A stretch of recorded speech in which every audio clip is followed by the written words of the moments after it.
Ladies and gentlemen, welcome to the first semifinals of Vespear Spring Split. I'm Tom Krangletti and I'm joined by Daisy X that's gonna bring you the car casting for these first semifinal games between Epic Avalanche and Flying Mariachis. That would indeed be me.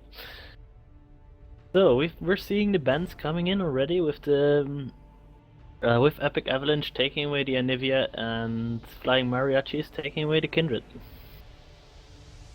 The bands coming out fast from all sides. So Anivia and trying to beam ban out from Epic Avalanche's side as Kindred and Azir from the Flying Mariachi's side. I think you can dig in on those bans that have already been. Yeah, I think they're actually an interesting mix because we see right now that Epic Avalanche is opting to ban more non-meta, so targeted bans in the Anivia and maybe the Trundle, whereas Flying Mariachis is just sticking to what is strong right now in various metas. And you see that right now the top 3 strong junglers are Kindred, Nidalee, and Graves. And if Flying Mariachis doesn't opt to ban this Graves here third, and they actually go for the Maokai, so that leaves the Graves open for either team to pick up if they want.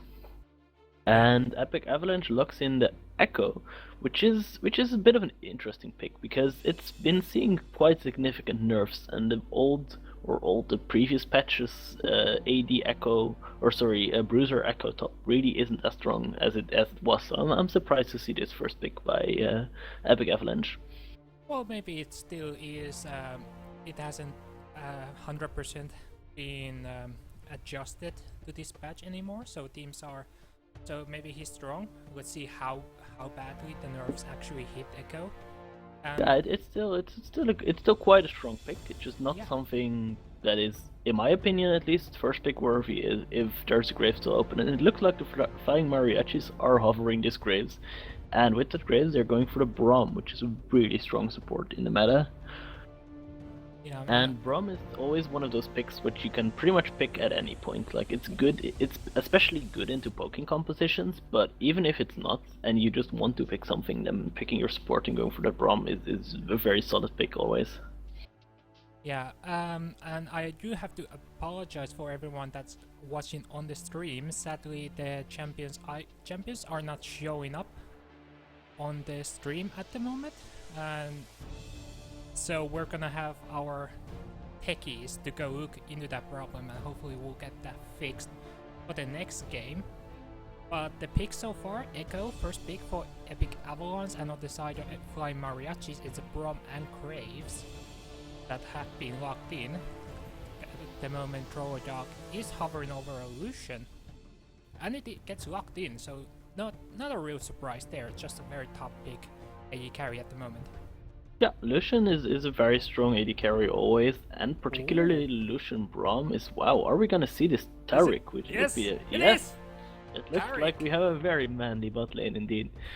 Anyway, the Lucian pick is kind of to be expected because the Lucian Braum is just such a strong synergy, so the Epic Avalanche team is trying to deny that out of the hands of the Flying Mariachis. Whereas the Flying Mariachis are probably comfortable taking both, like if the Flying Mariachis take the Sivir here, which is like the logical other AD carry that's strong right now, then the Echo is going to spend a very large chunk of time harassing this Sivir because the Sivir is very immobile. So this forces Flying Mariachis to pick an AD carry that isn't very suboptimal with this Braum. So this is a really smart picking strategy by Epic Avalanche. Anyway, for those who aren't quite familiar with the recent Taric buffs, it's obviously it's only been here for a week, and the people are still figuring out how strong it is. But Riot has already said that they probably think that the champion is a little bit too strong because his ultimate provides very good preemptive support against, or preemptive defense against burst champions like LeBlanc, like well, for example, the Elise that's being locked in here. And it's just a very strong team fighting tool, and his healing, with the way he can often auto people because he is quite tanky from himself and from his W, is very, very strong in team fights. So I really like this Taric pick, and I'm looking forward to seeing how it works out. Yeah, and I think it also works the other way around. I think it works better the other way around because it is a 2.5 second casting time. So if there is like a burster, like a, let's say LeBlanc, those 2.5 seconds is more than enough for the LeBlanc to get an assassination, possibly on your AD carry or your mid laner. So it's better to use it as a first thing first, and then engage flat out so nobody basically gets killed in a fight that you are looking to win. Yeah, it's a really good proactive tool. Anyway, something interesting to notice on the side of the Flying Mariachis is that they seem to be flexing their Server Graves group top assigned. actually. And honestly, I'm very surprised by that, because not only is top Graves not as strong anymore after the nerfs, but it's also a particularly weak matchup into the Echo, because the Echo can just very easily dodge the ults and dodge the Qs because of his very high mobility. So I'm really surprised to see this Graves going to the top lane and then picking the Elise. I think the Elise in itself is fine, just if you have the Graves, there's really no disincentive not to. And it actually seems like Epic Avalanche is responding to that by not putting that Echo top as I expected, but instead going for a Jax top and putting that Echo in a jungle, which I think is, again, it's a bit of a questionable decision, because even though Echo jungle is still a fine jungler, it's still not as good as its Echo top counterpart. So I'm looking forward to see how this works out on both sides of these compositions. Yeah, and that's the last pick for Flying Mariachi. So Elise and Caitlyn were being the lock-ins for Flying Mariachis, as Epic Avalanche went for Karma, and then Jax and Flying Mariachis finished their bans with a Lysandra mid lane pick. So currently the rosters are looking at Jax top lane for Epic Avalanche, Echo in the jungle, Karma in the mid lane, and the bottom lane of Lucian and Taric. And on the side of Flying Mariachis, it is a Graves top with Elise in the jungle, Lysandra in the mid lane, and the bottom lane of Caitlyn and Braum. That is indeed correct. And once again for this week, the Strobo is not functioning, so there won't be a Strobo for this match. But don't let that stop you. Just I'm looking at Twitch chat. Just use a hashtag EA win or hashtag fly win, and I'll do the automatic calculation in percents of how you think it's going to go. Yep, and we are now entering that 3-minute delay before the game starts. So I'd like to take some time to talk about both the comps and what win conditions they have. On the side of the Flying Mariachis, they have a really strong early game composition, because they have a really strong Graves laner, they have a really strong Elise early game, they have a very strong Lysandra level 6, and they have a very strong Caitlyn lane. So these 4 picks are all very, very lane centric. So because of this, the Flying Mariachis are really desperate to get the standard lanes that they want.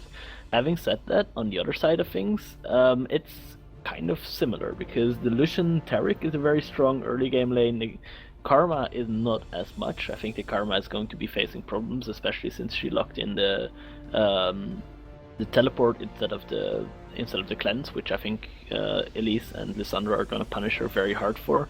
And then both the Echo and the Jax are more late game scaling champions. So the most interesting or the most important thing about this game is how is Purple Mariachis going to get the standard lanes they want, or Flying Mariachis, my apologies, going to get the standard lanes they want, the purple side team, and are they going to be able to snowball this game off of the lane advantage, or sorry, the laning phase? But do you think on the side of Epic Avalanche that with Echo, does he want to give a lot of attention to Jax early game, when it's gonna take a while for Jax to eventually to get that late game monstrosity that he is? But would Jax just be fine with CSing for most of the early game and focus some of the pressure onto getting the Karma maybe just tied or even ahead of Lysandra? Like the thing is that if you fight 2v2 as Echo Jax against Graves Elise, you are going to lose that every single game time, because Jax needs a lot, like Jax's early game is a lot weaker than Graves, because Graves has very high amounts of sustain because of the death dance that he often buys, and because of the the Keystone Mastery that gives him his sustain. So it's actually very difficult to kill a Graves, and Elise has very high early game burst, so they can never win this 2v2. So the only way that Trollerdog could effectively gank top lane would be in a situation where they know that Elise is somewhere else on the map, either because she's ganking somewhere else or because she's spotted by a ward. And in that situation, you can be ganking top. However, on the other hand, getting Karma ahead is kind of suffers from the same risk, because not only do you lose the 2v2 in mid lane as well, if you get your Karma ahead and she just gets ganked once with an Elise Cocoon into a Lissandra ult, or a Lissandra ult into an Elise Cocoon or anything like that, she's just dead. No matter how fed this Karma is going to be, she will die if she gets caught by CC. So getting the Karma ahead is actually not very, very advantageous for Epic Avalanche. So I expect them to try and opt for the lane swap and just go for and just try to farm as much as possible with that Echo, and then put the Graves like very far, or the Jax very far behind. Because if they opt for his standard lanes, that is the most probable way that the team of Flying Mariachis can win this game. Right, there you go, and now we're in the loading screen. Just moments we're gonna see the Keystone Masteries. I wouldn't expect anything special or anything out of the ordinary for either of the teams, but we'll see in just a moment as it will load up. Yeah, and it seems like I'm in the loading screen at least. So basically, the Keystone Masteries are kind of to be expected. I think the main surprise is the fact that Highlander went for the Thunderlords on Grace, which is a very early game aggressive Keystone Mastery, whereas I would have expected him to go more for the sustain in either Grasp of the Undying or the ferocity side of things with the Warrior's Bloodlust. Yeah, could have possibly been. Taric on the other side is running that enhancer support style, so he's gonna get even more out of these heals now that he's gonna have 1 to 3 charges on his Q, but it still is, it's a 13-second cooldown. So if Caitlyn can put a lot of pressure on that time when the heal is down, that could put a lot of pressure on the bottom end of EA. Yeah, and it looks like Flying Mariachis are actually looking to go for an invade to try and get some deep wards, so that they can be 100% guaranteed that they will get the lane swap that they want. And it looks actually like Epic Avalanche is able to repel this this invade, and their Flying Mariachis are only able to get wards in very in the middle of the jungle as opposed to the edges of the jungle, so it's very difficult for them to track who is going where. And it look actually like Epic Avalanche has a ward in the Tribush of Flying Mariachis, so they should be seeing that this Graves is top right now, and they should be ideally identifying that they want to be lane swapping, but it doesn't seem like they're doing it. It seems like they're just covering with this 2v2 lane bot and going for the camp. So both teams confident in being able to do this to execute these standard lanes.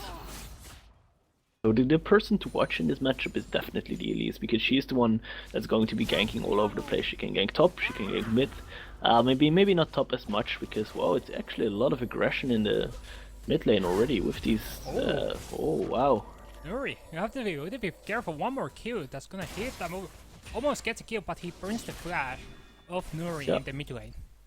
And this is a very big disadvantage for the Flying Mariachis already, because they need to be getting ahead in this early game. Rua flashes but misses the kill. Oh, such a good try. Yeah. So no flashes on the mid lanes. That could signal for the junglers to come in. Yeah, I fully expect Elise to come here. Yeah, Elise is moving. Oh, Elise, he's a raid camp. He's gonna take the camp. He's gonna take the camp, but then he's gonna come in for the gank. And Rua doesn't have any escapes besides of the speed buff that he gets. Yep. And meanwhile in this bottom lane, wow, Taric already doing some work here. but it actually looks like it gets turned like around. Mariachis are turning it around here. Yeah, Impi has to burn a heal just to save Emusio's health. But there comes Elise is now ganking. If the camera would just go onto that mid lane, I'm gonna see the gank. But no, Rola is just running to the opposite side of where Elise is ganking, and he's gonna be fine. But the Cocoon still lands. But Lissandra is not very close to him, so they can't really follow that up. Echo even came from the jungle with the parallel convergence just to save Rola. I got you, baby. It's the idea of setting up the ganker was good. However, what was oh wow! Meanwhile, the bot lane. Oh, that stun is really doing work. Yeah. Like Musio must been in the Taric training camp.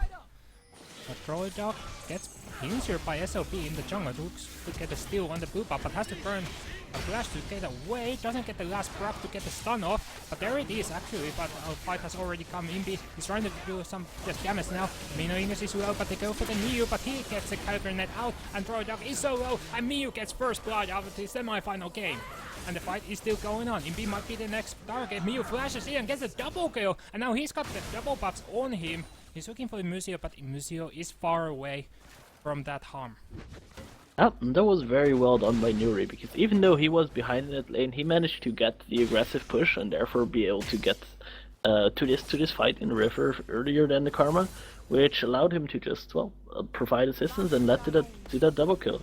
However, because the Karma was able to push out the lane, he now has a lot of lane aggression, and this Lissandra is very low in health, so one Q from Karma and it can be all over. So it's very risky for Nuri to try and stay in this lane here. Oh, meanwhile, top lane. You are a very brave man. Trying to CS with 150 health against the Graves. But is it a bait? No, Highlander doesn't go for it as Echo is coming for a gank on the back line. No, he's just waiting the brush. Is there gonna be a TP coming from Luigi? Not yet, but there it is. It's onto a minion though, so he doesn't get the full refund out of it. And Highlander is in a lot of trouble. Drawdog is trying to do a lot of damage on him. Highlander does have a flash away, and he's gonna use it to get out.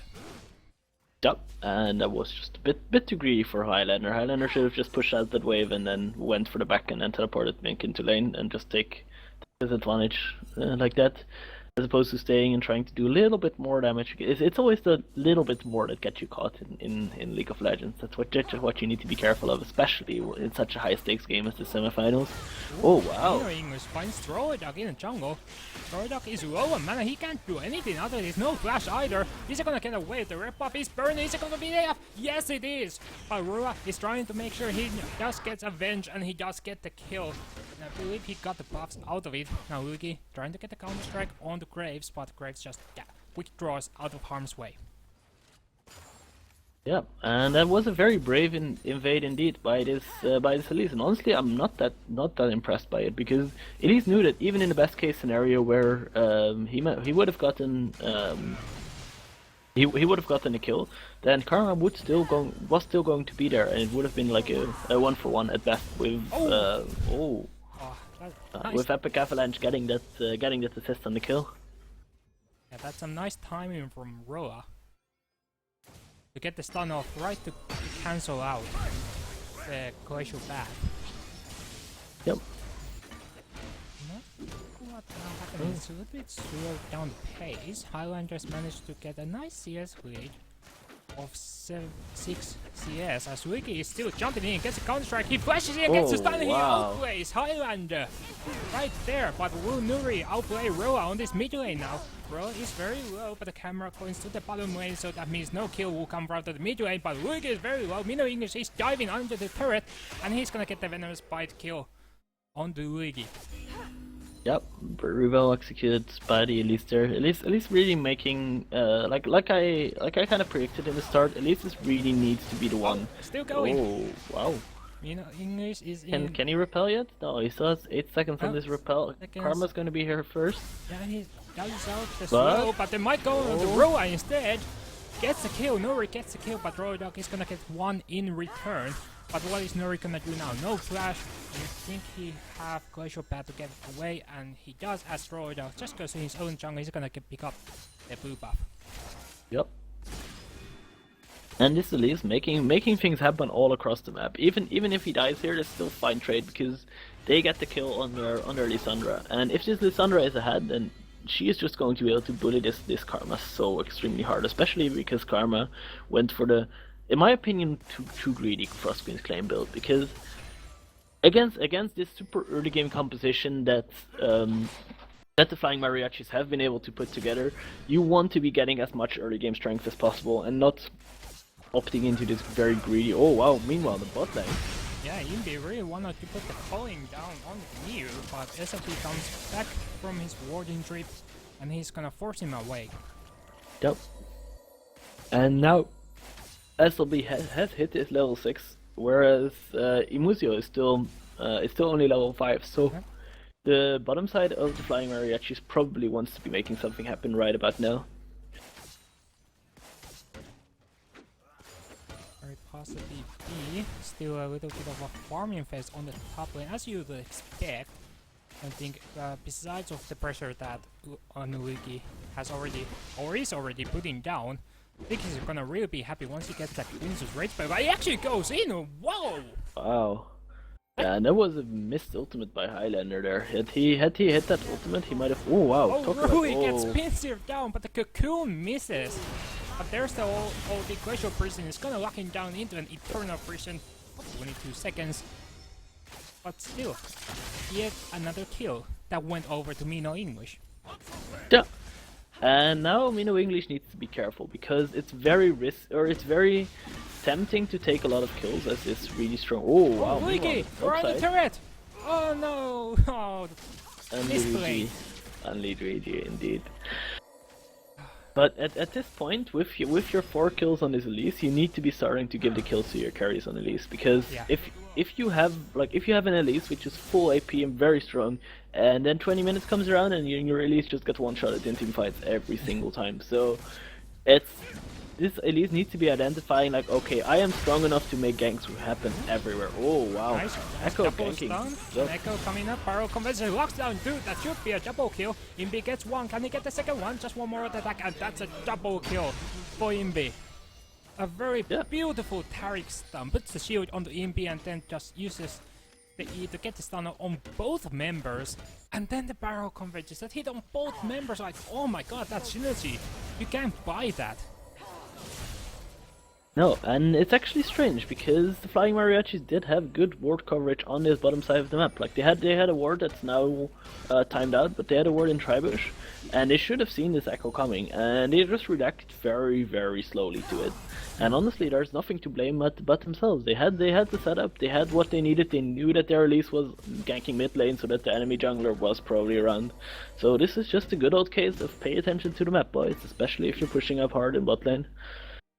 Anyway, let's take a look at the CS numbers across the board, because those are actually very, very even. Like, in spite of the Graves getting bullied around top lane a bit, and the Jax having two extra kills, and whoa, there's an Elise sitting in that bush. No, but there is some kind of ping, so... Oh, he doesn't know because he's walking right next to the brush.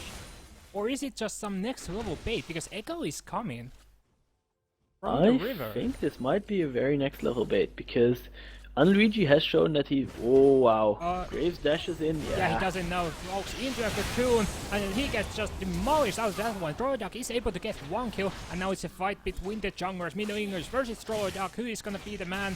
And they both disengage, or will Mino they? English No, Mino is still going. in. Repels in, gets the venomous bite, but that's enough damage for an execution kill. And there's the ulti from Trollduck. But how is he gonna get away from this? No flash. Cocoon was burned, but the venomous bite is up. That should be enough to get the kill, and yes, it is. Yep. And this is kind of what I warned about, because, like I mentioned, you really don't want to be fighting 2v2 as Epic Avalanche and in that top lane, because even though your top laner is very strong and he's been getting solo kills, this Elise is incredibly fat. She has 5 out of the 9 kills with 4 assists. She has been making things happen all across the map. Oh wow. Rua showing his inner dancing moves, just dancing around Nuri. Dancing Queen Rula, indeed. Dancing Queen. I think that's one's gonna stick. Okay. You know? Oh, Oh, no. Rula flashes away. from that kill of Pino English. So not a 6th kill for him. But that was close. It did get the flash out of Roa. Oh wow. And Luigi is turret diving. Once again, he's really showing that this is Jax's time. This is when Jax gets rolling. And we're really showing that he will get rolling. As there was the TP onto the mid lane from Roa. I think that was an attempted gank with the help of Trolljack. That was already putting the pressure onto Nuri. But Glacial Path too strong to get out. And once again, a double stun on this bottom lane. Miu is very low, but exhausted down by SLB. Is gonna keep him alive. Imbi is really looking to get in. There's even the ultimate of Museo being burned out, but that doesn't do a whole lot since they decided not to turret dive. Yeah. And honestly, I think Epic Avalanche could have used the Taric ult a bit earlier there, because the vast brunt of the damage was already done on this Lucian when the ultimate activated. So it's just like you said, like it's something you want to be propping preemptively and then making the engage happen yourself, rather than as a reactive tool, because the channeling and booting up time is so very long. But it looks like this 2v2 matchup is firmly in the hands of the Epic Avalanche here. With this, oh wow. Talking about Mino. Nah, doesn't work, so he gets spotted out. Imbi still got dagged by the Windows Bite, so maybe?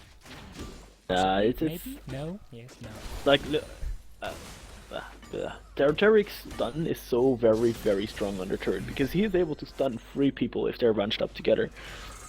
Nope. Oh, and we're gonna go for another Highlander, but he episode actually manages to get out of all of them, but it doesn't matter because Luigi is playing Jax, and Jax is facing a downhill, and he is just lying on the ground, and he's just letting the gravity do the work and letting him get rolled. As Emilio is in a lot of trouble, but the TP from Jax is actually gonna turn that gank into a counter gank. And is anyone gonna go down from that? It doesn't look as Mino English is away, but Nuri comes with the glacial bat, but it's not in under range. Emilio gets stunned up, but he flashes away from the glacial person, so no kills out of that bottom lane. Ace in the hole, and it gets blocked. Okay. Yeah. And so much aggression happening all across this map, with this Lissandra again being first on the run, which is very good. But at this point, this Jax, oh wow, flash into Imbi, but Rua is now the focus, and he gets taken down. Nuri is gonna get his second kill of the game. Can they get any more? Miu is gonna pick up 1 kill, and Mino English is gonna pick up the third one out of that. 3-0 on that bottom lane. Yeah.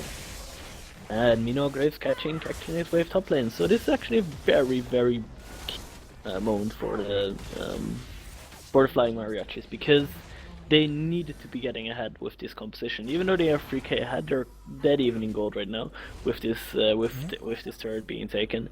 So they're going. Oh wow! Oh, that was actually.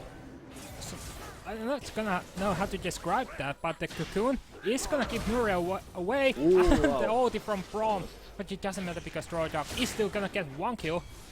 I don't think he can get it anymore. He might hook the chase, has the ulti, but chooses not to do it. And Luigi is now once again back on the top lane. He has actually picked up a Rift Herald now. And Highlander is going to dash over the wall, and Luigi doesn't have flash. He actually uses a ward to get over the wall. But Highlander is already miles away.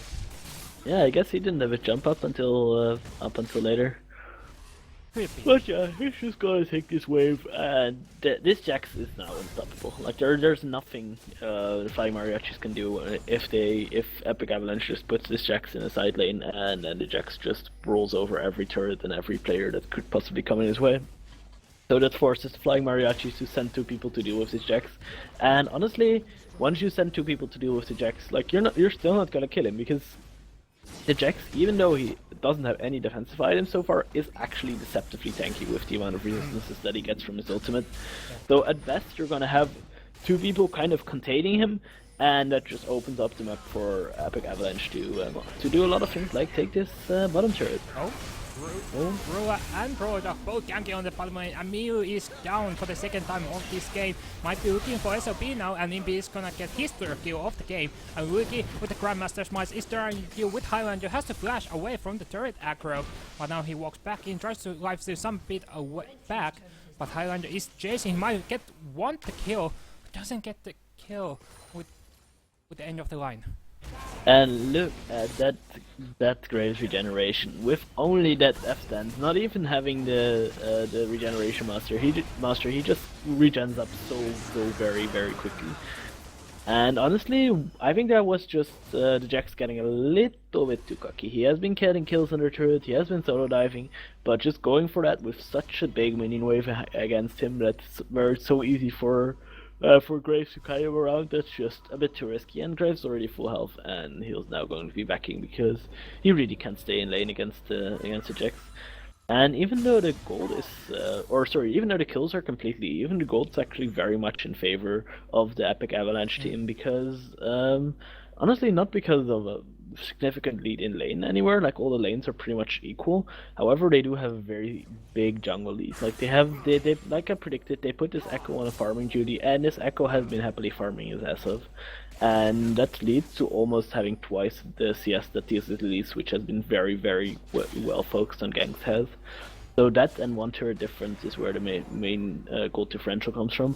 Yeah, Roa gets to slow onto Miu and actually attacks him with the Mantra Q. So that's a quarter of Miu's health gone. But they can't really get anything out of that anymore. They're just gonna possibly just push the wave on the turret as Museo is all alone. He gets stabbed by a lot of members, but the turret shield is keeping him alive, and this double man stun. SLB gets 2-man knockup with the ulti, but there comes the ulti from Tarek that's gonna keep them alive. Coin's just tickling on the backside, and they can't get any more kills, but Jax might be able to get the turret on the top lane. The rest of EA members also rotate into that top lane. Yep, and this is just a really good rotation by EA, going for that skirmish, going to get a few people low, and then using the wave that Jax has already been pushing in to collect the turret, and then they back. Like, this is just really textbook execution by EA, so good job there.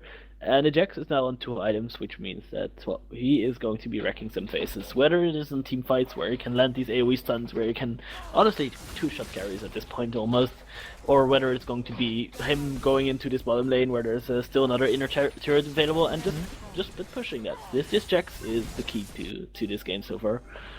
Yeah, you spoke about EA putting the Jax on the side lanes. Museo could be in trouble, but the Troll Dog close on the MVP. He's gonna keep them safe while the mid lanes are fighting onto the offside. There's actually a flash burn by Roa, and Draw Dog almost base diving into the cocoon, but it was just max range, just out of it. It's like it hits your nose, but if it only hits your nose, it doesn't stun you. Like, everybody knows that.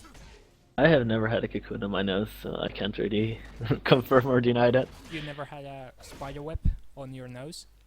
I've never been stunned by a spiderweb, I think. Well, it's like if you walk past a corridor, and there's like spiderweb, and you walk into it, it's like stun. Yeah, I guess. Anyway, so you see now, with this wave in the top lane, Epic Avalanche are now trying to make something happen, either on mid lane where they have this decent poke with this Karma, or on bot lane where they still have this split pushing monster Jax who is, well, honestly looks like he's about to take another turret again. Yeah, it is on their set as Jax has been pushing that bottom lane, and that wave should be crashing with the help of Jax. It is going to crash into that inner turret on the bottom lane, but Graves has been sent to deal with the bottom lane push, while the rest of the EA members are trying to just poke and hit the turret on that mid lane. And Luigi is just going on the Highlander. Is he gonna get the kill? Yes, he is. And there's the glacial person that's gonna lock him down. But I'm not sure if Nuri can even get him. Luigi is just wasting the minions. But the ace in the hole actually gets blocked. But SLB is still able to get the kill. Droidog is in a lot of trouble, has to flash away. And he does get away. Yeah, and the fact Mariachi is having to commit 3 people to get the kill on that Graves while he was on that Jax while he was diving the turret against the Graves. That's just, and he got the kill. that just shows the strength of this Jax pick here. Yeah, the empowered attack from Jax is just really just wrecking Highlander. Like, it is a lot of damage, but you don't expect it. Even if you know it, you still don't expect it. Yeah, and this Graves is actually itemizing very defensively, so he probably thought that he had a bit more health and sustain than he actually does. But this Jax is just going ham. I honestly at this point I'd like the Jax to just be building tenacity boots because there is a lot of crowd control on this flying mariachi team, and instead he opted for the Sheen, which I don't really agree with that build choice because you already have enough damage. Like you want after your 2 items, you want to be going tanky and you want to be getting some of that what's it called? Getting some of that CC reduction. Tenacity, of course, getting some of that tenacity to prevent the Lissandra ult and to prevent the Elise cocoons and the Braum stuns and all that kind of stuff that's going to be coming his way. Wow, 23-minute blind Baron. Yeah, Mina. By Epic Avalanche. Yeah, Musi is trying to stop Mina English, and he actually stops it for a moment. Actually, enough time as Flying Mariachis want to clear the ward instead. So that's a free 24-minute Baron for Epic Avalanche. And will this be the start of an Epic Avalanche? I think this Epic Avalanche has been rolling for quite a while and will continue to roll for at least the rest of this game. His Luigi is just rolling down the Mount Blanc. Yeah. Oh wow. Sophie trying to get Roa picked off, got 2 stabs, and he gets stunned up, and he should be dead. One less member to worry with the Baron. Yeah, and Epic Avalanche picking up their second dragon, which is really nice for the team fight. But now it's just kind of awkward for the Flying Mariachis because what are they gonna do with this pick? Like they can't siege. They have very short range. Actually, they have Caitlyn. I guess they can siege, but you're gonna have to send someone to deal with this. Oh wow! Oh, Miu gets locked down, and Dog is gonna get the kill. While Jax is split pushing on the top lane. Highlander is gonna get the return kill on the Highlander, and Impi gets locked down in the Glacial Burns. That's a double kill for Gage. Looking for Musia now, 2 attacks on the Braum passive and stunned up. There should be a kill. Mino is gonna get the kill, but meanwhile Luigi got the turret and an inhibitor on the top lane. And it doesn't look like Flying Mariachis are doing anymore. They haven't even gotten out the turret yet. They'll get this outer turret here, but this was just really Tarek baiting the rest of its team, saying, okay, Echo, just go in, my ultimate's gonna proc, and then Echo was like, hello, please, ultimate? You promised me something, team? And then he died, and that was just been unlucky, but yeah. Or was it actually the channel time? Yeah, it wasn't the channel time. Like he channeled, and then Tarek was like, okay guys, I'm using ult, and then I don't know, I think maybe Echo didn't get the memo that the ult doesn't activate until 2 seconds later. I'm not quite sure, but he died with his own ultimate up, and he could have just ulted out, but instead made the lethal mistake of trusting his teammate. Yeah. It's a classic Finnish style. You can't trust anyone, especially your own teammates. Especially your own teammate. So is this Epic Avalanche team actually fully Finnish? I believe it is. I know Rua and Emusio and Kake are Finnish that I know of as Highlander. Is in a bit of trouble, but no CC locking down on the Flying Mariachis, but the damage is people know English now. Nori comes from the backside, doesn't get the ulti onto anyone, but he gets locked down by CC, has to use the ulti onto himself just to survive, and Droidog is trying to do a lot of damage on the front line, but he gets locked down. Impi has to use the QSS to get away from the cocoon, and Jax is once again split pushing on the bottom lane. He's gonna get another turret on the bottom lane, but there's 2 members from Flying Mariachis, but that's not gonna be enough. Nuri doesn't have ulti, so he's gonna get locked down, and Luigi gets a kill. 1v2. Yep, and this seems to be the strategy of this Epic Avalanche team. Just force fights 5v4 or 4v4 and just let the Jax get stuff meanwhile, basically. Like that's what they're doing so far. Oh, and honestly, oh wow, yeah. Poor pathing. Yeah, at this point you feel so bad as a least. You're like, guys, I am 7-3-9, why am I not carrying this game? And honestly, it's kind of what I warned for. Like, he has all these kills, but he is just, oh wow. Dude, direct diving, and there's the Tarikotti keeping them alive. I'm gonna get a kill. Imbi just even flashes down, but doesn't get the last auto attacks. to finish off the kill onto Miyu.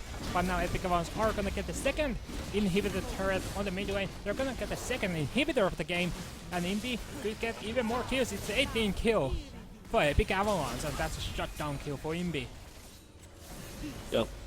And this game is just snowballing out of control at this point. Like with the 2 inhibitors down, there's really nothing that the team of the Flag Mariachis can do here. Like I don't know, they just got outskilled. They went even in the early game when they wanted to be winning the early game very, very badly with this composition that they picked. And now they're just, even though they're even in kills, they're super far behind on objectives because, well, this Jax and this Echo have managed to skill into their mid-game power spikes. Yeah, it's not like Flying Mariachis are a pushover team. They came from the quarterfinals. They did what nobody else in the regular split could do. They beat Glamour Girls 3-1 in the quarterfinals. So they really showed they have the potential to win this with great playmaking. But I'm not sure if it's just EA just out playmaking them on this game. This is just EA out-jaxing them at least. That's one thing to for sure. Yeah, and no, they're just they're doing it. They're doing it by the book. They're grouping on the last remaining inhibitor turret, and now they'll just. Oh, I guess they can just die. Oh, 3-man stun from Throw It Up. Highlander should be the first target gonna go down with the actual Miyu also. Was actually already dead, I believe, out of that fight. Mino English is gonna be the third target. That's gonna go down. Imbi even putting down the Cohen, but that's not gonna hit anyone. But all inhibitors are down. This surely should be the game for Epic Avalanche on this best of 5 in the semifinals. They really wanted to make it to the finals of the spring split. Even more looking for kills, but that is the next down, and Epic Avalanche are gonna take the first game over Flying Mariachis. Yep, and well, very well played by the Epic Avalanche, rolling over them. Right, I'm not gonna make that joke anymore. Don't worry. Okay. Good.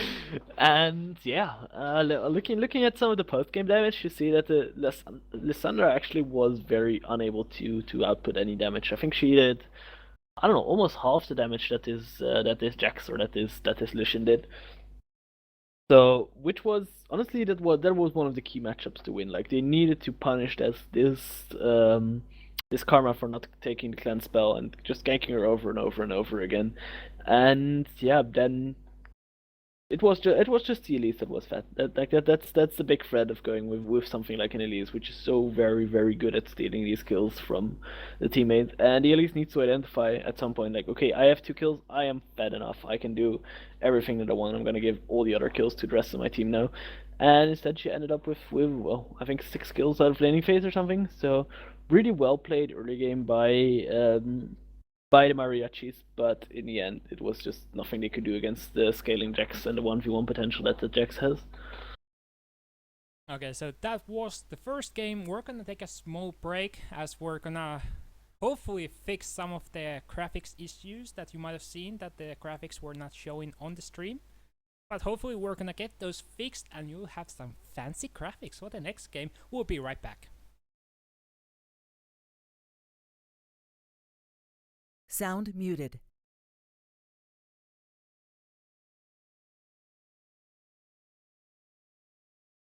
But I just gotta know one thing. Are you ready? No! I said, are you ready?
And hello everybody, and welcome back to Game 2 of the semi-finals of the Vesper Spring Split between Epic Avalanche, who won the first game, so they're up 1-0 against the Flying Mariachis, who, despite as you see on the screen, Flying Mariachis are on the blue side for this game, and sadly the graphics are still broken, so unfortunately you won't be able to see the champions that are getting banned or picked, but luckily you got me and JCX That would be me. to bring you the information. So currently for Flying Mariachis, they have banned out Kindred and Lysandra, while as Epic Avalanche have banned Anivia and an Echo. Yeah, it looks like the Flying Mariachis are actually banning away their own Lysandra. I guess Highlander is trying to stop Nuri from picking that champion again, because he obviously didn't do very well in it last game. Yeah, but So, Dark is doing the Epic same. Avalanche, it looks like they're actually doing the same.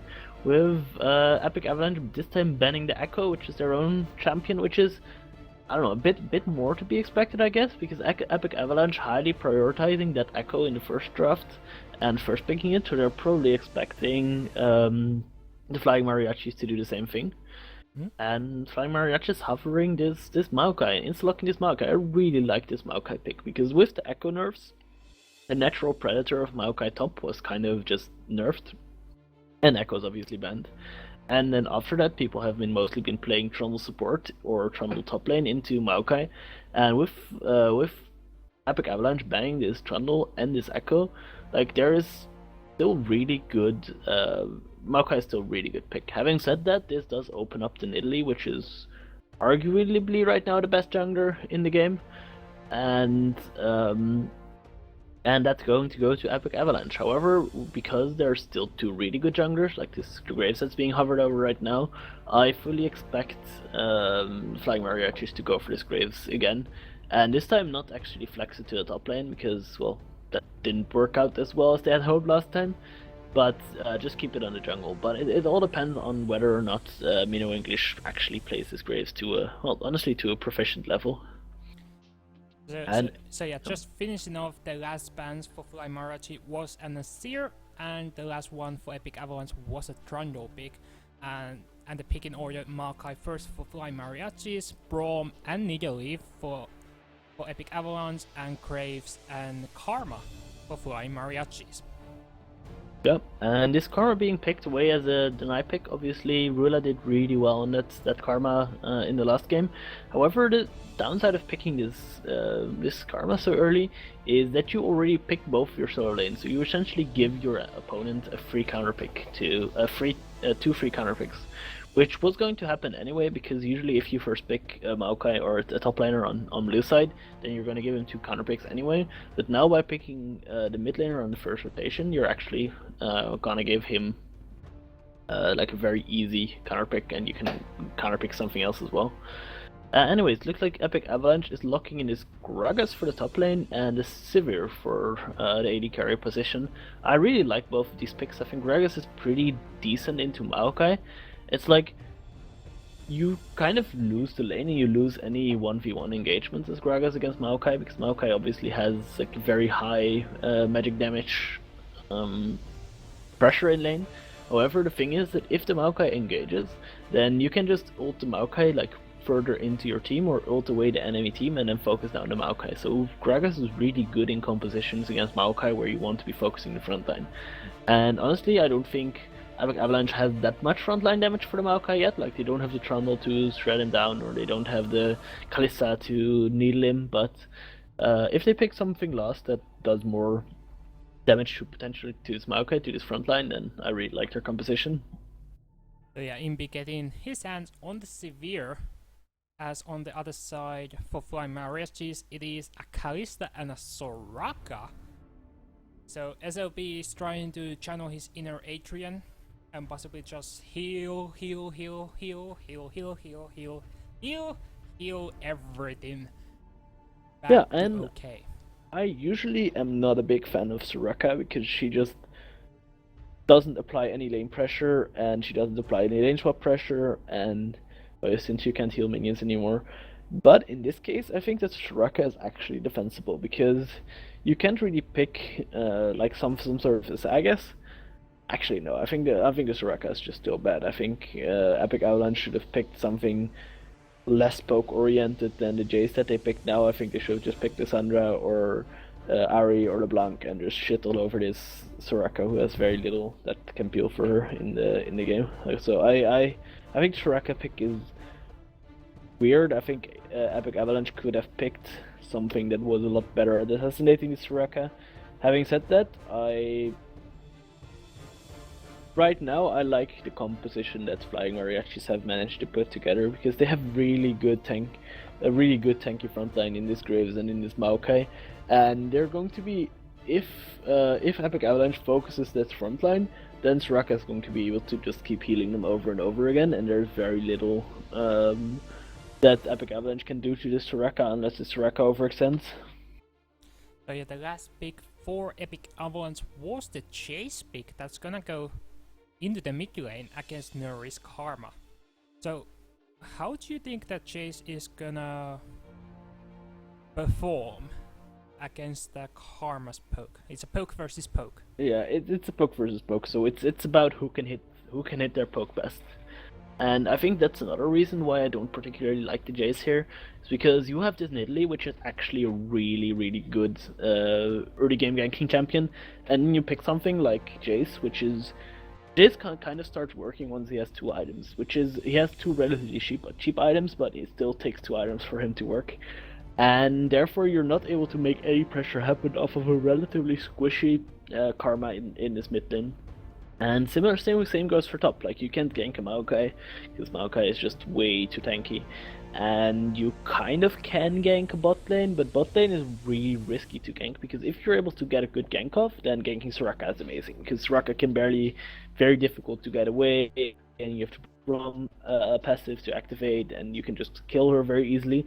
However, if it turns into a 3v3, then Soraka is godlike like Soraka is really good in small skirmishes because there will be people enough to protect her, and she'll be able to heal anyone that's running away together with her very easily. So ganking bot lane as this Nidalee is very high risk, high reward for Epic Avalanche, and I'm gonna wait to see how that will go and how this Nidalee pick will prioritize, because the thing with Nidalee is that she's really strong early and she's a really good power farmer, but if you you need to be finding a balance between ganking and farming on Nidalee, and if you strike that balance well, then you're a really good champion. But if you spend too much time ganking, then if you don't snowball the game, you're just gonna be useless. Your ganks aren't going to have as much impact because you don't have the assassination power.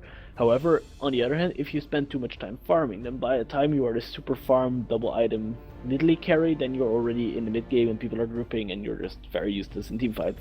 So you need to be farming on Nidalee, and then once you have the runic echoes, then you need to be initiating ganks, and it's up to Trollerdog to identify this moment of opportunity to go for these ganks.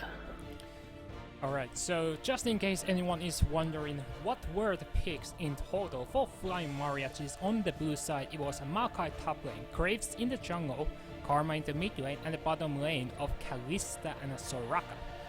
And on the side of Epic Avalanche, who won the first game, top lane Gragas. In the jungle, Trollerdog is channeling his inner Kake and he's running a Nidalee. Roa is doing his best Chase impression, and the bottom lane of Severe and Braum.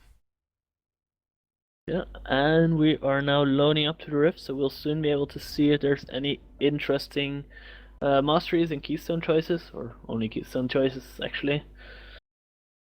It would be nice if we could see the total mastery pages. Yeah, that would be, but if anyone is running the, what was the opposite side of the cookie mastery?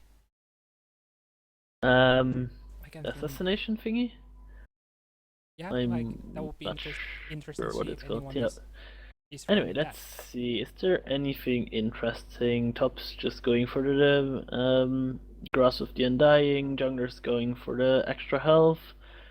I guess Karma going Thunderlord, just I think last time when Rilla was playing Karma, she went the same Deathfire touch that he's now going on Jace. So Yeah. that's honestly it's a bit of a stylistic choice because Karma can get this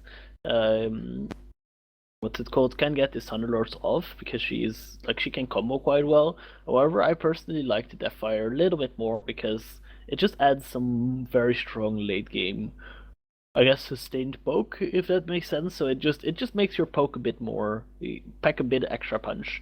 Whereas it's really hard for you to get to activate this Thunderlords in the late game. So, and it looks like there's actually going to be happening a lane swap on the side of the Flying Mariachis. Yeah, we're just gonna hide that chat, so in case of any foul language would come from the players, as I would only imagine, as Epic Avalanche are a Finnish team, they have a tendency to swear quite a bit. And SLB, why is looking for Luigi on this rush? He gets the ambush on it, but Luigi's just like, ow, and just walks away. And this is why you don't stay near your turrets in the early game, because you're gonna get invaded and you're gonna get poked down and you're gonna be one very unhappy Gragas. So, let's see, is there anything else interesting? So, Epic Avalanche now knows that the Flying Mariachis are looking to go for that lane swap, so the Flying Mariachis are countering this knowledge by sneakily swapping back to bot side. And the downside is that they're going to be met with this duo lane anyway, and they won't be able to take a camp, or they might take a camp, but if they take a camp, they're going to be super late to lane. They're not opting to take a camp here, so they're actually kind of getting punished by their own smartness, which I think is a bit overkill. Like, for the Flying Mariachis, you kind of want to lane swap because your jungler is a lot less gank oriented than an Italy, but it's honestly not that bad. Like, you have a winning top lane and you have a winning bot lane, so it's just the enemy jungle that you push, and you don't really get that much of an advantage in a lane swap. Yeah, and actually, if Highlander didn't get any shared XP, so that means Anuiki is gonna hit level 2 first on that top lane. But does that mean he's gonna put even more pressure down? And actually, like, because they actually managed to hit level 2 almost simultaneously. So he managed to get some bit of XP from somewhere. Yep.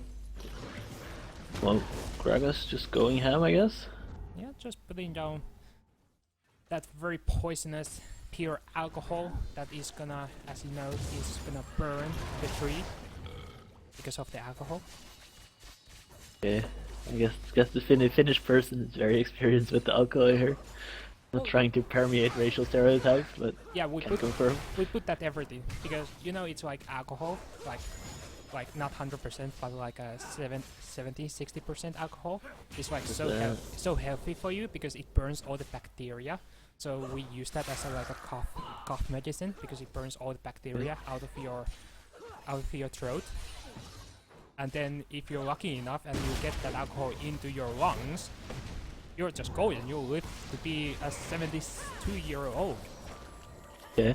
Oh but will Nuri be able to live to be 72? Yes, he does, because he flashes away from the gang of Troy Dog. Yes. So I once heard that Finnish people, like in England, they sometimes put a little alcohol with the baby milk so the baby sleeps better. However, I heard that in Finland you sometimes put a little milk with the alcohol so the baby sleeps better. Can you confirm this? Well, I don't want to say anything because I know this is the kind of topic, if I say anything, I'll get into a lot of trouble. Because you never know who is watching. Like, that is true indeed. Social services might be watching on a Saturday night, even though it's not an administrative day. But still, there's a chance. And then when they go to work on Monday, they'll just look up my files and be like, "You're not ever getting a baby."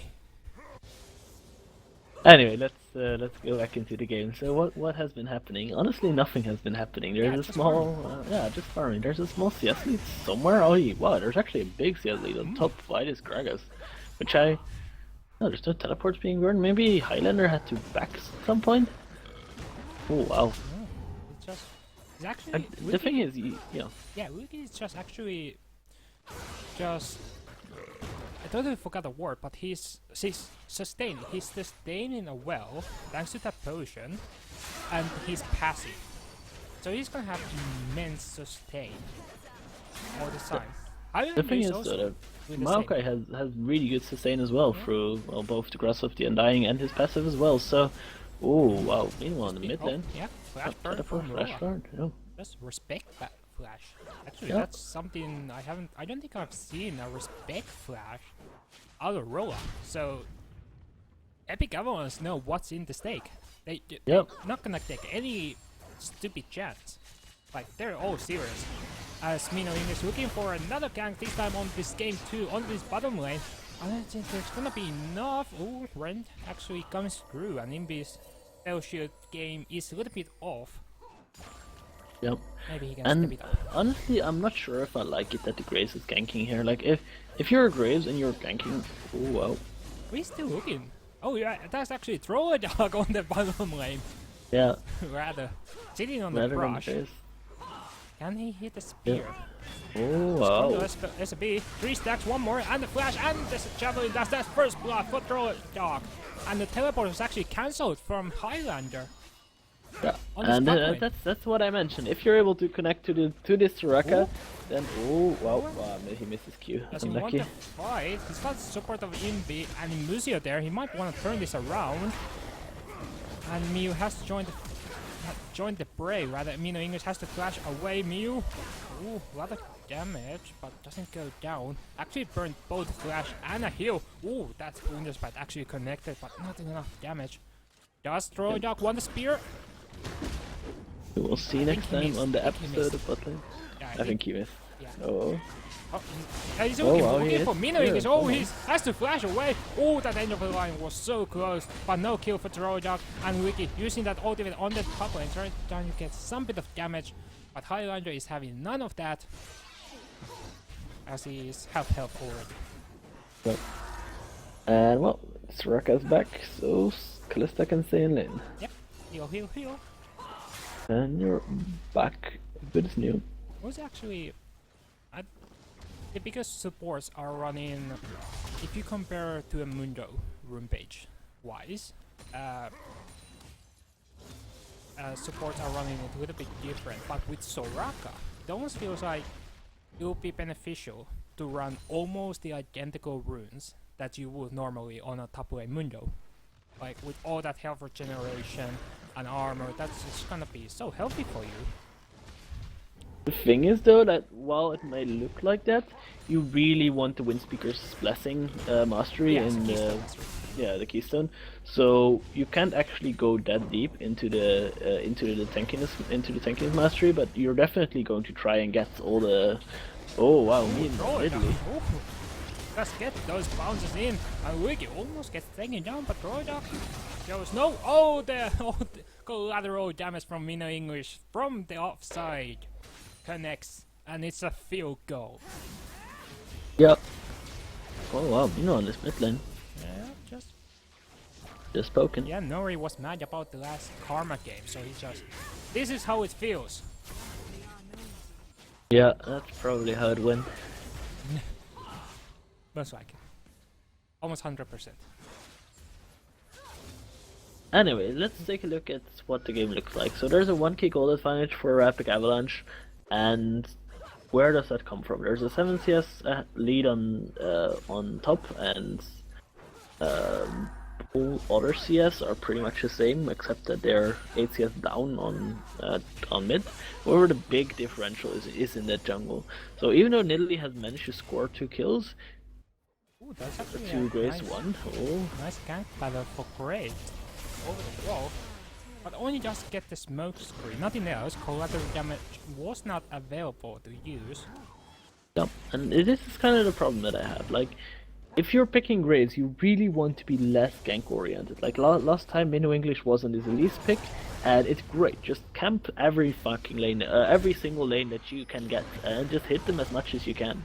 However, if you're playing this Graves, you want to be a lot more farm oriented because you're going to be a monster in the mid game. And that's when your power spike is. So this Graves having only boots and a longsword besides his skirmisher sabers at 10 minutes into the game is very, very far behind, even though he's only level 6. Whoa. Meanwhile, Yeah, I'm not expecting a kill out of this one. Graves is coming though, so they might want to turn this on to Luigi unless he manages to get the kill on the Highlander. No, he doesn't, so he should be going down. Yeah, oh wow, he's the just Soraka baiting. heal bait. Yeah, he's just baiting. Soraka heal actually came through as well. But meaning still got the kill on these top lane Gragas. Yep. And yeah, that's why you don't fight 1v1 if there's a Soraka ultimatum.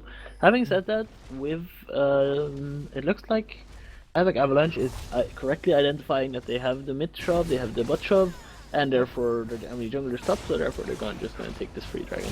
Which, honestly, at this point, I think trading in dragon for a kill is probably in Epic Avalanche's advantage.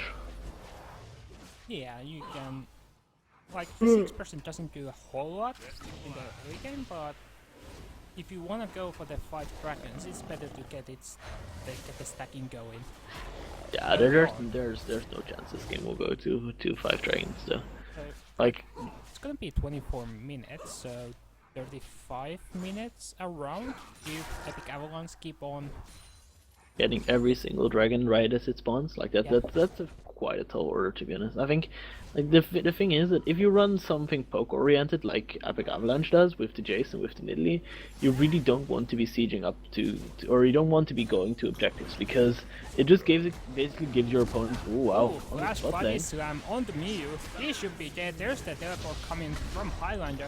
He's looking for Troll Dog, but Luigi is just zoning SLB, so he's actually gonna be able to turn the damage onto SLB. Troll Dog is low, and the exhaust is giving him a bay as Highlander is gonna get the kill, and now Luigi is in a lot of trouble. Actually, Roa is coming from the middle. He's going to get the kill on the SLB, and he does get it. Luigi finally going down against Nuri, and this is what the chance for Roa to just escape from that duo of Highlander and Nuri. I don't think he can get away. Only chance he has is just drive wide and maybe get a kill, but he doesn't get any of the kills. But Imbi does get a kill on the top lane against me, no English, with the help of Museo. Yeah, and after this relatively still first 10 minutes of the game, suddenly there's action exploding everywhere, and their turrets going down, teams fighting. So yeah, really, but in the end, it's still Epic Avalanche that comes out with the 2k gold lead. So good on them. Yeah, it's actually increased to 3.5. Yeah, with this. No, with it's taking actually this turret. still is 2.5 actually. No, Get baited. math is hard. Yeah, you get fooled by the turret code. Yeah. Oh, actually a flash burn, but a flash also from Mew. He gets in range of the Fate Skull, and with the Highlander there, that should be just dead bottom lane of Epic Avalanche.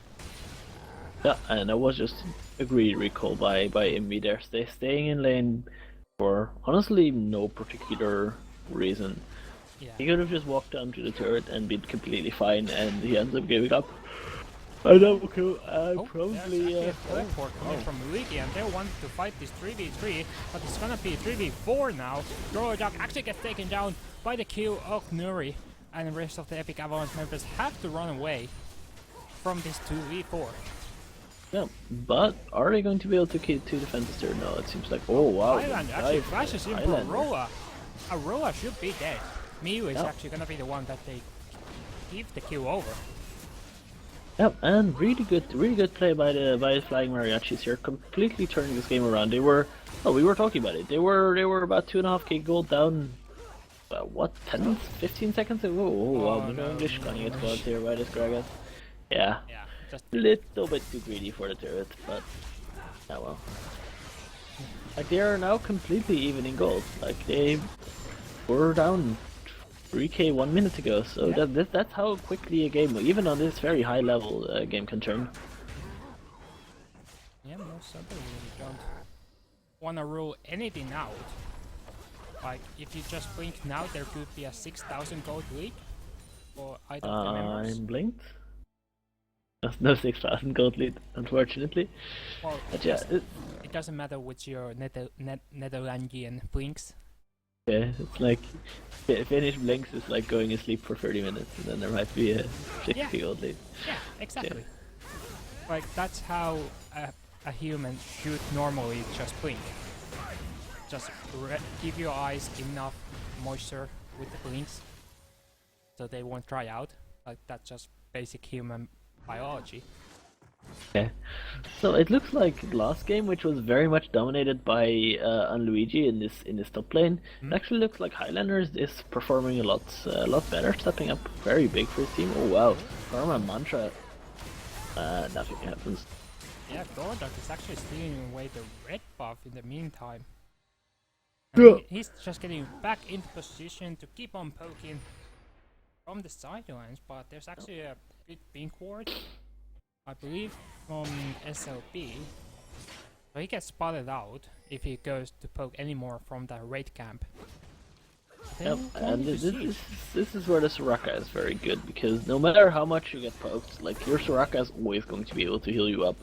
And Soraka has so much passive oh wow, except if your Soraka gets poked, I guess. Highlander is just saying, we can't take the poke, we have to fight, and he goes in and wants some target, and a huge wombo gumbo coming from both teams, a good knockoff, but nobody has died quite yet. Highlander is looking for Imbi, he gets locked down, and Imbi is down. The AD carry of Epic Avans is down, but the rest, look at how low Fly Marici are. Droidak looking for a kill, doesn't get the kill on the Nuri, and he uses the Mantra shields just to escape from that fight, but that's should be an auto turret for Epic Avalanche. Yeah. Oh, good draw. Is he gonna? She got a spear? He's gonna go for high. Oh! Oh! Oh, that was close. Oh my god! Oh, so close. That was so close. Like, I already forgot. Was that Miyu or SLB? I'm not sure who it was, but Well, I can tell you that it almost died. Yeah. Well, either one it was. I bet they were like they were either looking at their shop, which would be stupid at that point. They know that Neo is around, or they were looking at their own screen and just recalling like, oh, I'm almost at base. Oh no, the spear! No! Oh. Then you're safe. Yep. Yeah, like you don't get any better adrenaline rush in esports than almost getting hit by something that would certainly kill you. But the dragon is now being contested, but can Nuri get a steal? No, doesn't get it. It's a good smite from Droidak. Yeah, and well, honestly, just a mistake by the flying mariachis there. Like, committing 2 people onto the top lane and into the jungle while they know that the dragon is up, and they really want to get this first dragon, because this is the point in the game where the 6% actually start. Oh, was this Soraka? No. Yeah, it has to flash away. Yep. Harm's way, as Nuri is 3 members actually on the opposite side of the map, as Epic Avalanche are looking to get the bottom lane in a turret. Yep. Braves is on the lane at the moment. Highlander has TP up and he's gonna use it, but is there gonna be enough? It should be enough to protect the turret. And now all 5 members of Fly Mariachis and Epic Avalanche are on this bottom side of this map, and it's a pink ward fight. This is so feels bad, man, as Graves. Like, having to reload every single time you do to it. Oh wow. Oh, Highlander could be looking for something, but Emusio and Luigi were the front line, so he couldn't have really gone in for either of them. Oh, that spear hit on the SLB. So, I and get honestly, full SLB is the only one that you don't want to be getting hit by spears and by Graga's or by Jay's poke. Yeah. Because everyone else just gonna live endlessly because of the Soraka. But if the Soraka gets hit, then Soraka doesn't have that much sustain. Like, she needs to be close to a minion wave. But look at the regeneration on Soraka. Like, even though she got hit twice, I think she's still already what, 80% health. Yeah. While simultaneously keeping up her teammates. Yeah, that's the thing, because she uses her own health to heal everybody else. So yeah, it's an ideal target to focus SOB. Maybe to just get 2 challenges on the SOB and then try focusing on the Nuri and Miyu. And well, the thing is that even lower on health. Like, there's no reason for the Soraka to be somewhere pushed up. Like, she's not gonna hit her Q on anything. Oh wow, this turret's gonna go down? Yeah, it looks like it. So it's very difficult to hit a Soraka unless you're able to throw spears like from the side, because the Soraka is just gonna be standing behind this very big beefy Maokai all the time, and there's really nothing you can do. Oh wow. Oh, spear! Oh, it went on the side, but he still hit Mino English. Should they want to fight? All 5 members of Fly March are there, but they just disengage. Yep. This is, And this well, is sir. just, this is working surprisingly well for Epic Well, Avalanche. that's the thing. Like Ooh. they're not really sieging. They're just Oh, Highlander Highlander goes a going a little too far deep, than you imagine. yeah, but he's tanky, so he's gonna get away. Doesn't even quite get half health. Oh, Mino English is well. Droidok is hooking it. It's all. He doesn't get the kill. Oh, that was so good. Yep. Needs more damage. Oh, Nori. This is Like great. at this point, you should know that they're poking from that side, and just please throw a ward there. Oh, that's weird. Oh wow! Ah, it's so great. Because if you just keep focusing on Droidok, because he's keeping up the entertainment with the spears. Yeah.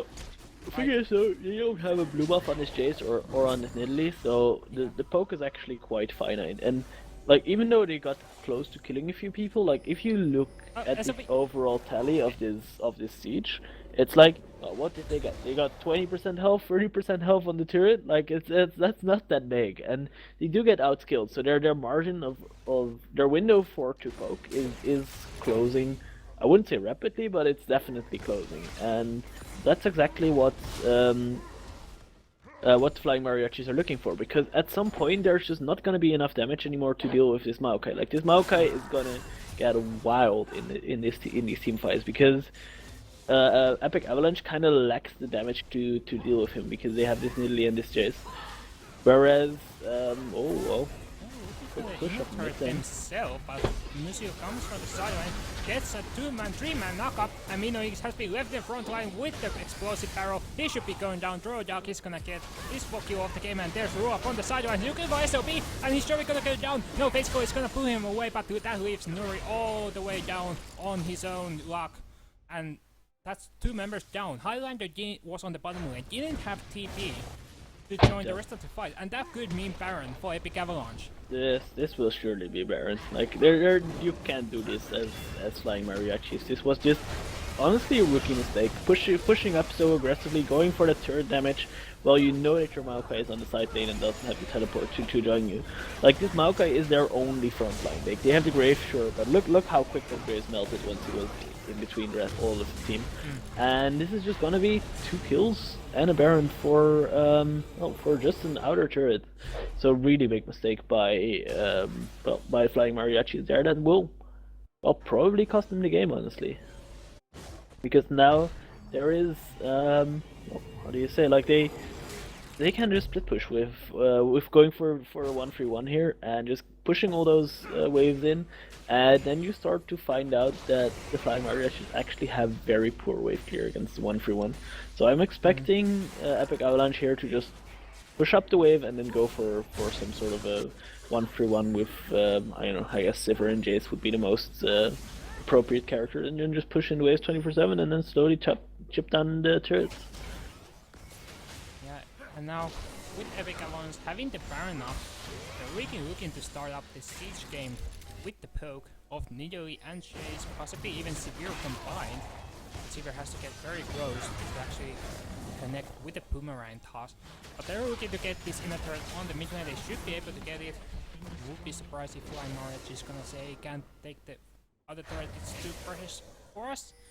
And now Epic Avalanche rotating into the bottom lane, wanna pick up a second inner turret. Yep, and there's pause. house coming out. Okay, so Wait, this is interesting. The top laner has initiated the pause, and then he leaves, and then they say that the top has disconnected. okay, so what I'm guessing is that he was having lag issues, so he just paused and now he's reconnecting into the game. Yep. Like I think if you just quit the game, it just shows you as disconnected. And yeah, he's reconnected, hoping that the lag has been resolved. What is the word? Like both teams are ready to go. All right then. Well, this disconnect issue was definitely resolved faster than most LCS. Yeah, I don't think they restart. Oh, Oh, there goes wait. Luigi. There this goes Reyes time. again. This time it's Oh. it's a virus. It's burning through every member of this game. Soon. Anyways, Yeah. yeah. Yeah, you can. Like, so someone in chat asked what the bans were. And I think there was a And, Argentine. there was an Anivia, Echo, and Trundle from Epic Avalanche, and then a Kindred, Azir, and something. I think Kindred.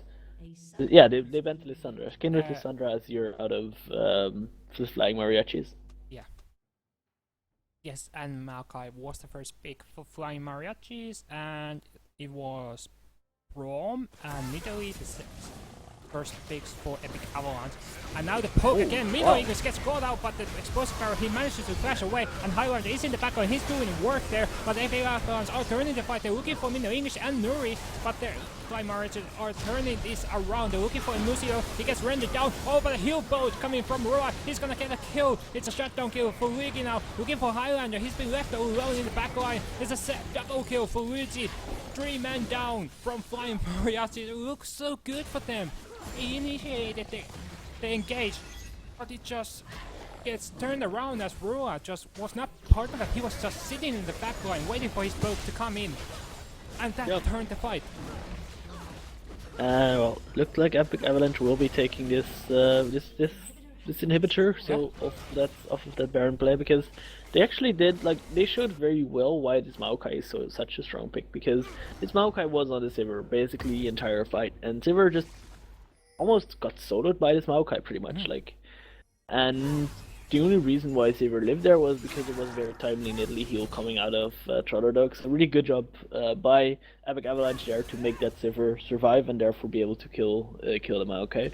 But definitely showing from the Flying Mariachis why they are the scaling composition here and why they expect to be doing really well once this game goes further. But having said that, they are now 6k behind and have an open inhibitor and are against the siege composition, so it's gonna be rough for them to get into at that point when they're actually stronger. Oh wow, Highlander getting caught here. Yeah, looking for Highlander, he just gets knocked into his own team, he's all alone. Roy is gonna finish him off. And they're gonna get an inhibitor on this top lane. And look at how quickly this game is accelerating now. Like, there was honestly 5 minutes where just neither team was doing anything, it was just sieging happening, and then one missed team fight. Oh wow. On the top.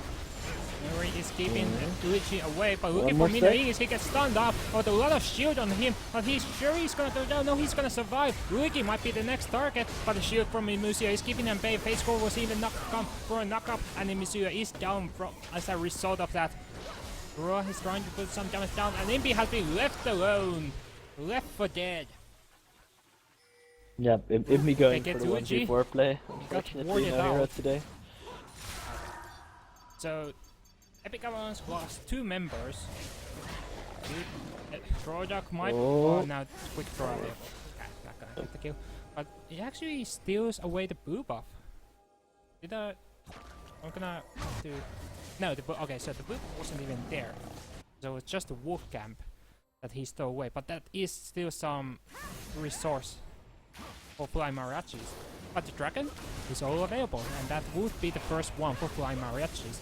And that's gonna delay the 5 dragons by 6 minutes. Oh, and not only that, TP! but- oh, Oh, wow. what is this?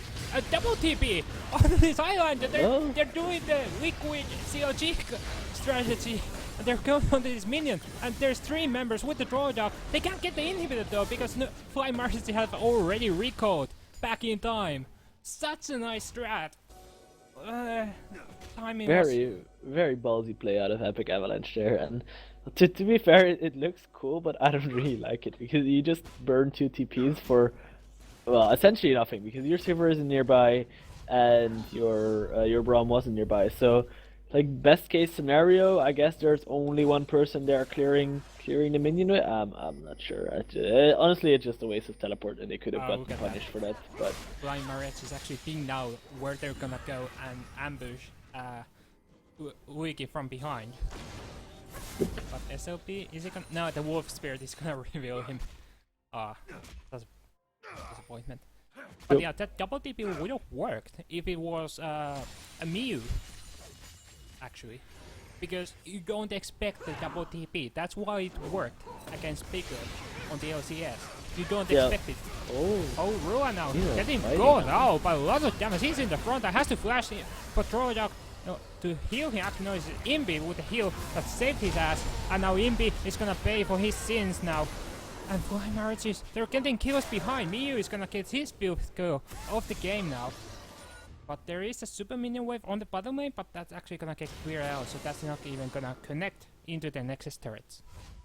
Yeah, and this is just sloppy plays by Epic Avalanche here. Like they need to be grouping as 5 and just going to siege that inhibitor top and just waiting for, like, every time the Graves shows bot, you just hit the auto attack the inhibitor top once, and then by the time the inhibitor bot comes up, you just have the inhibitor top, and then you just rinse and repeat for bot lane, and then you win the game like that. Yeah. Like that's what they need to be doing, and not going for these honestly quite cocky 1v1 or 1v2 fights when they know that their teammates aren't nearby. Yeah, that... oh, no, okay, so he got vision onto that Baron that just respawned. That is big. Yep. That is vision that you can't clear. No, but like they still have the down inhibitor, so they're still forced to commit. Like the only one with, or the people with teleport on this Flying Mariachi's composition are the Maokai and the Karma. Yep. And neither the Maokai or the Karma is very good at clearing waves. Like they both clear waves extremely slowly. So you need to have either that Kalista or that Grave spot. And it looks like Epic Avalanche is just gonna go rushing it. Wow. Yeah, they actually saw that Highlander was on the bottom lane. Muscles knew he can have TP, so they're just gonna, if we can clear this fast enough before Highlander can come, and it should be, they do get the Baron. But will this be a fight? The Max looking for Minor English, who's all alone there. He gets knocked up on the back line. Imbi gets a kill on the Minor English, and a Master Cluster with something coming up. Highlander is looking to get something. SLB's Jury is gonna be the target.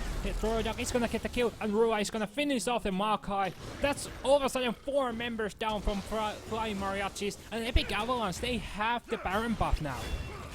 I really like the positioning of the Soraka in the team fight. She was like right in the middle of everyone, but no one really noticed that she was there up until she tried to walk out, and then you were like, hey guys, there's some Soraka over here, let's kill her. So I think Soraka should have just tried to stay incognito as a Red Side member and try to live like that, because, well, this is gonna be game it seems. Yeah. And it looks like Epic Avalanche is gonna go on to the finals. No, it's only the second game. They won. Oh, this is only the second game, it's the best of 5. Yeah, it's best of 5. Yeah, it's a best of 5, and Epic Avalanche are 2-0 against Flying Mariachis. So, if you look at this from a mathematical side, that means Epic Avalanche are gonna need 1 more win over Flying Mariachis, because then they would have 3 wins, and as everybody knows, 3 is more than 2. Math! Solid math can confirm. Alright, so unless you don't have anything special to say about that last fight? No, not really. Yeah, okay, so we're gonna take a small break, and we're gonna come back into game 3. We're gonna see if Epic Avalanche is gonna be the first finalist of this Best Spear Spring Split. We're gonna be right back. Okay.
amends with the demons you've been through.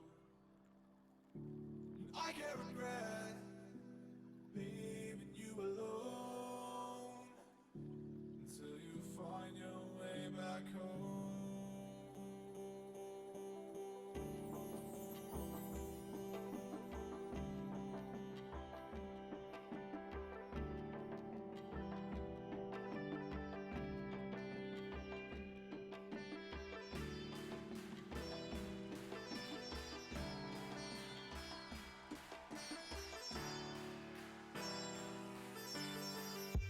Until you find your way back home.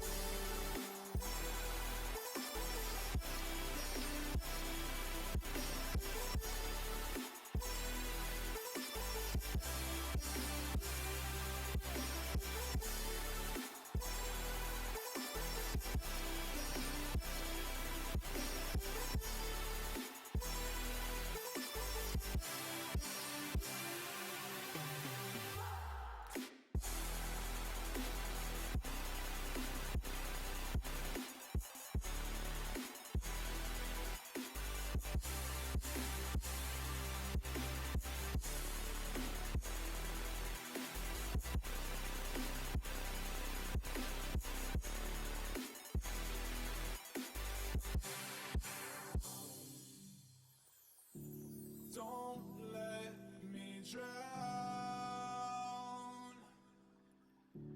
Don't let me drown. Don't let me drown.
And hello, ladies and gentlemen, and welcome back to Game 3 between Epic Avalanche, who is 2 points ahead of Flying Mariachis, who are playing on the red side for this game. So bans coming out once again, and Nivea being banned out as the first one for Epic Avalanche, and Kindred for Flying Mariachis. So far keeping the same with an Echo ban as well for EA. Yeah, this is actually very interesting from EA because last time when Epic Avalanche was first pick, they actually opted to first pick this Echo and put him in the jungle as opposed to top lane, but now they seem to have devaluated their value of Echo, or maybe, I don't know, but they seem to be opting to ban this Echo as the blue side team. And on the purple side team, Kindred and Maokai being banned. So Highlander obviously had really good performance last game on Maokai, even though they ended up falling. But so really surprising ban there again. Actually opting to ban his own champion, and I would kind of understand it if EA opts to ban the Trundle here, because then the Maokai would be really good first pick. But because Flying Mariachi's up to ban this Maokai early, that means to Epic Avalanche that they don't actually have to ban this Trundle, and therefore Epic Avalanche is able to ban Lysandra instead of the Trundle. Yeah, and as they have banned out the Lysandra, then waiting for the last ban from Flying Mariachis. 5 seconds to go on the clock. Is it gonna be Trundle? No, it is Kake's Trolldogs Nidalee that doesn't get played in this game. But Trundle is now open. Trundle's open, but I don't think Trundle is actually that good. Well, I think Epic Avalanche seems to disagree with me, but yeah, I don't think Trundle is all that good. Like, Trundle's really good into two things. Trundle's really good at split pushing post 30 minutes if you put him top lane, and he's really good against top lane tanks if you put him support. And blind picking him like that with no top lane tank being locked in. Like, for example, Highlander has shown that he's willing to go on this Graves. Like, Graves is really good both against Trundle in lane because you're just able to push him in 24/7, and it's really good against because you can't really ultimate the Graves because he doesn't have that much innate tankiness. So I really dislike this Trundle being picked this early. Yeah, we're gonna see how that is gonna go once we get into the game itself. Flying Mariachis have finished up their picks, and it is Janna and an Elise. Mino once again going back to his Elise route that was, honestly, it was doing fine in the first game. Like, he was getting kills, and as you're getting kills, you're making pressure on the lanes. But then that just fell off as Echo was just scaling his inner better junglerness over Mino.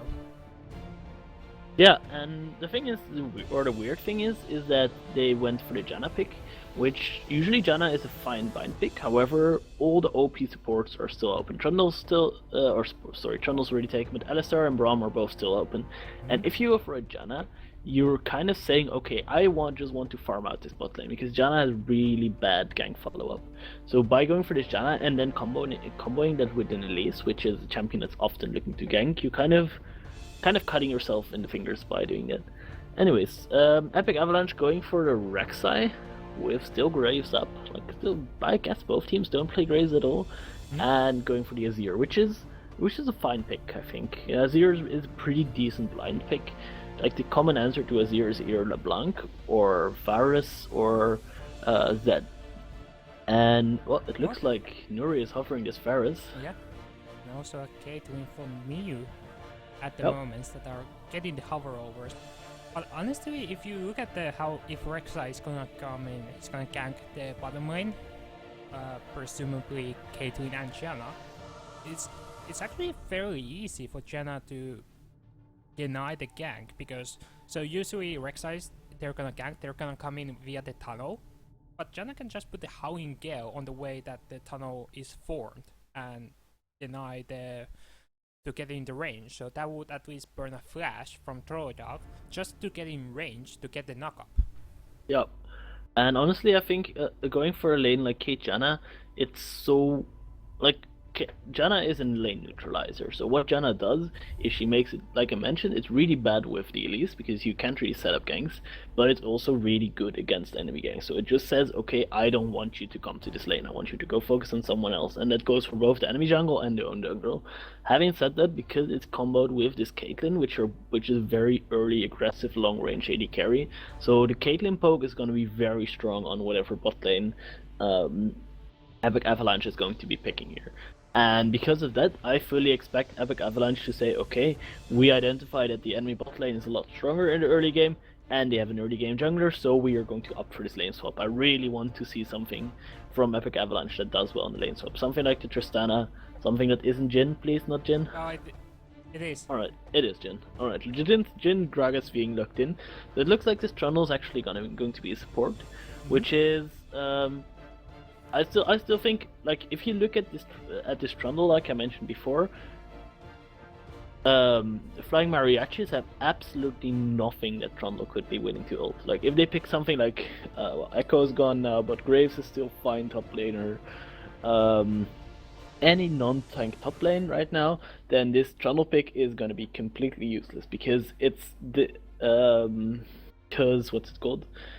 Flying Mariachis have a very disengage-oriented poke comp, so all they need out of a top lane is just some disengage, and this Trundle isn't going to do anything against them, because what Epic Avalanche needs is they need split push, so they could put the Trundle on top, because split push obviously really good, or they need engage, and Trundle provides, well, honestly, neither. So, or Trundle support provides neither.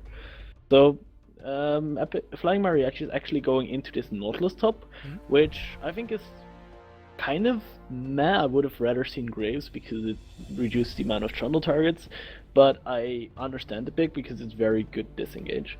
So what Flying Mariachi is now looking to do with this team composition is to just go up to the turret, hit the turret once or twice, land Varus poke on everyone, and then just disengage with the Nautilus and the Janna if Epic Avalanche would ever engage on them there.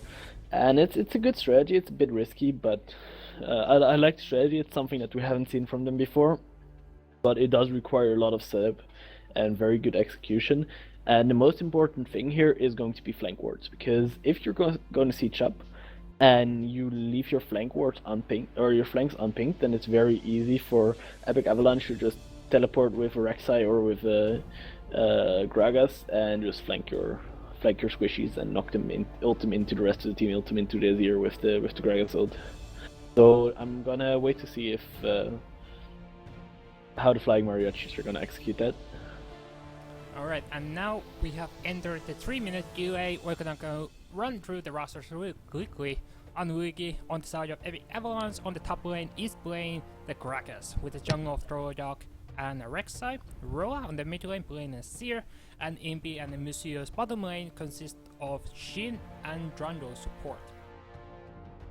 And then on the other side of Flying Mariachis, Highlander on the top lane is playing a Northwest Middle English jungles Elise, and the Norris mid lane of Varys, and Flying Mariachis bottom side of Miyu and SLB that are playing Caitlyn and Janna in this comp. But yeah, it's actually, I honestly prefer the Nautilus, because if you would have gone the Graves away, and then if you look at their total team comp, that would have been some squishy comp. Like, there would be like so many targets for Imbi and Roa to focus on, because they're just so squishy. Like, you can get so much damage onto 80% of the team. And Nautilus actually brings out some great tank stats, so he's gonna be both perhaps the disengager, but the engager as well with the dredge line.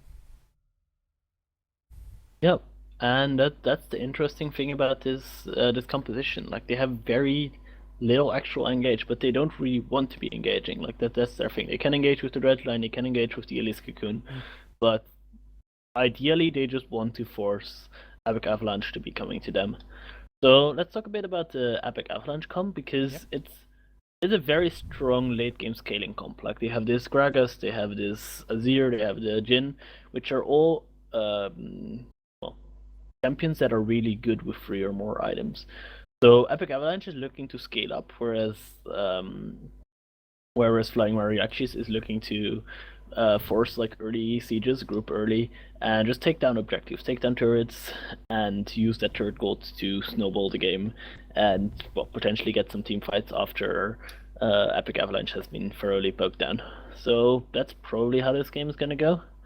I really like the cleanse on the Azir, like Rula opting for the teleport last time, or in the first game against Nori's Lissandra, and honestly I felt that should have been punished a lot more, but now against the Varus, using the cleanse to make sure that he doesn't get hit by the Varus ult, or that he can instantly cleanse the Varus ult. Would you say that on the last game, Flying Mariachis weren't playing to their full potential of a jungler just playing around the Lissandra and just piling up on the CC and getting those kills? I definitely think in the first game they should have paid more attention to their mid lane and used that to well, to leverage an advantage in mid game a lot easier. Alright, so we're entering into the loading screen, and if things are going the same way as they have been going, Daisy should be the first one to hit the loading screen. Yes, I am in fact hitting the loading screen right now. So let's see. Grasp of the Undying on the tanks, nothing interesting. Strength of the Ages on the junglers, nothing interesting. Azir going for Thunderlords, to be expected. Varus going for Deathfire, to be expected. Jhin going for the Deathfire. I think I like that over. Yeah, I like Deathfire on Jhin. I think it's better because really hard to get the auto attack stacks up for anything else. So what are they going to do now? I fully expect Epic Avalanche to be wanting to lane swap here because this very oppressive. Wiki, you forgot something. Wait, what? Yeah. If you run off the base without buying a war trinket, then Riot automatically buys a war trinket for you. Okay. But unfortunately, Riot doesn't. Now he's recalling. It looks like he's I'm noticed actually it. gonna put the camera on him just to show him his. Yeah. Come on, don't leave yet. There you go. Good boy. Buying items. Even the pros do it. Even the pros do it. Yes. They're just like us. They're just like me, only not as good. What? They're like me, not as good. No, that's good. Okay, you think you're gonna compete next season in the Vesper League and upset everyone? I signed up as a player for the first season, but I was so good, no team would want me because they would just think that with me they would just steamroll over everybody. So I just gave my I shared my strat ideas and possible all the things like my game ideas with Good Game Squad the last season, and look at that, Good Game Squad won the last season, and there's nobody that can prove me wrong. Okay. Well, let's see. So it looks like Caitlyn Janna is actually opting to go to initiate the lane swap themselves, to potentially to second guess or to go for these Australia lanes that they've been called lately. However, it seems like Epic Avalanche is not falling for their trap and just went standard lanes themselves. Oh, Migwan in mid lane. Oh, Roa. I'm not sure you want this. I mean, the soldiers are gonna do a bit, but the auto attacks of Nori are actually a little bit stronger, especially on this early game, or level 1 game, rather. So Janna was actually doing his thingy as normally you would do with a lane swap. You just go into the jungle, you try to harass the enemy team with the jungler and the top lane duo that is wanted to take all the buffs on the top side of the map. So he forced Trollodog and Wookie out of that blue buff. So that leaves the blue buff open for Mino English to take. But sadly, because Mino English didn't start on the blue side of his own map, actually did. He started in the wolf camp, just didn't take the wolf blue buff. Yeah, if I recall correctly, I think the Trundle came and so did a peek on the blue buff and then was like, alright. Okay. But yeah, I definitely would have liked it better if they at least started on their own blue buff and went for the triple buff start there. Yeah. which is just a lack of communication, maybe, with the support and the jungler. Yeah. It's gonna be a sophisticated guess. But actually, if you look at the bottom lane, I think Luigi botched his minion on that turret, so he didn't finish off the turret as the minions died, so he has to take another wave on to his. If I can, if camera would, yep, there we go. He has to get another wave onto that turret, and if I, yeah, that turret is almost dead as well. Yep. So the lane's not gonna be pushing against him. No, and it's honestly it's a fairly standard lane swap. Like it's common to just give the last bit of turret damage to the Gragas, Yeah, it's so common. he gets that experience. Yeah, it's common, but you want the lane to be pushing against you, so the turret gets the last minion as you get the turret. Yep. That means No, it's gonna push against you. But now, look, it's almost frozen at the worst place possible. I don't think it's that bad of a place to be frozen in. To be honest, I think it would have been way worse if it pushed. Having said that, it does look like Epic Avalanche actually is able to reach that turret a lot faster, which is honestly surprising because you'd expect Caitlyn and Janna to be dealing a lot more damage than Trundle and Jhin. And Highlander actually opting to stay under his turret here. Oh, that's a very, very risky call because he doesn't have any vision whatsoever. So Rek'Sai could have been very easily here. And well, it seems like he'll live for now, especially because Imbi takes some pretty pointless turret shots. But yeah, Imbi and Imuzio definitely being ahead on the tempo in this lane swap. Yeah. So I'm actually thinking to myself, was it botched by Luigi how the minion wave didn't start pushing against him? Or was he actually thinking that far ahead? So if it's not pushing against him, that means it's first on the enemy side.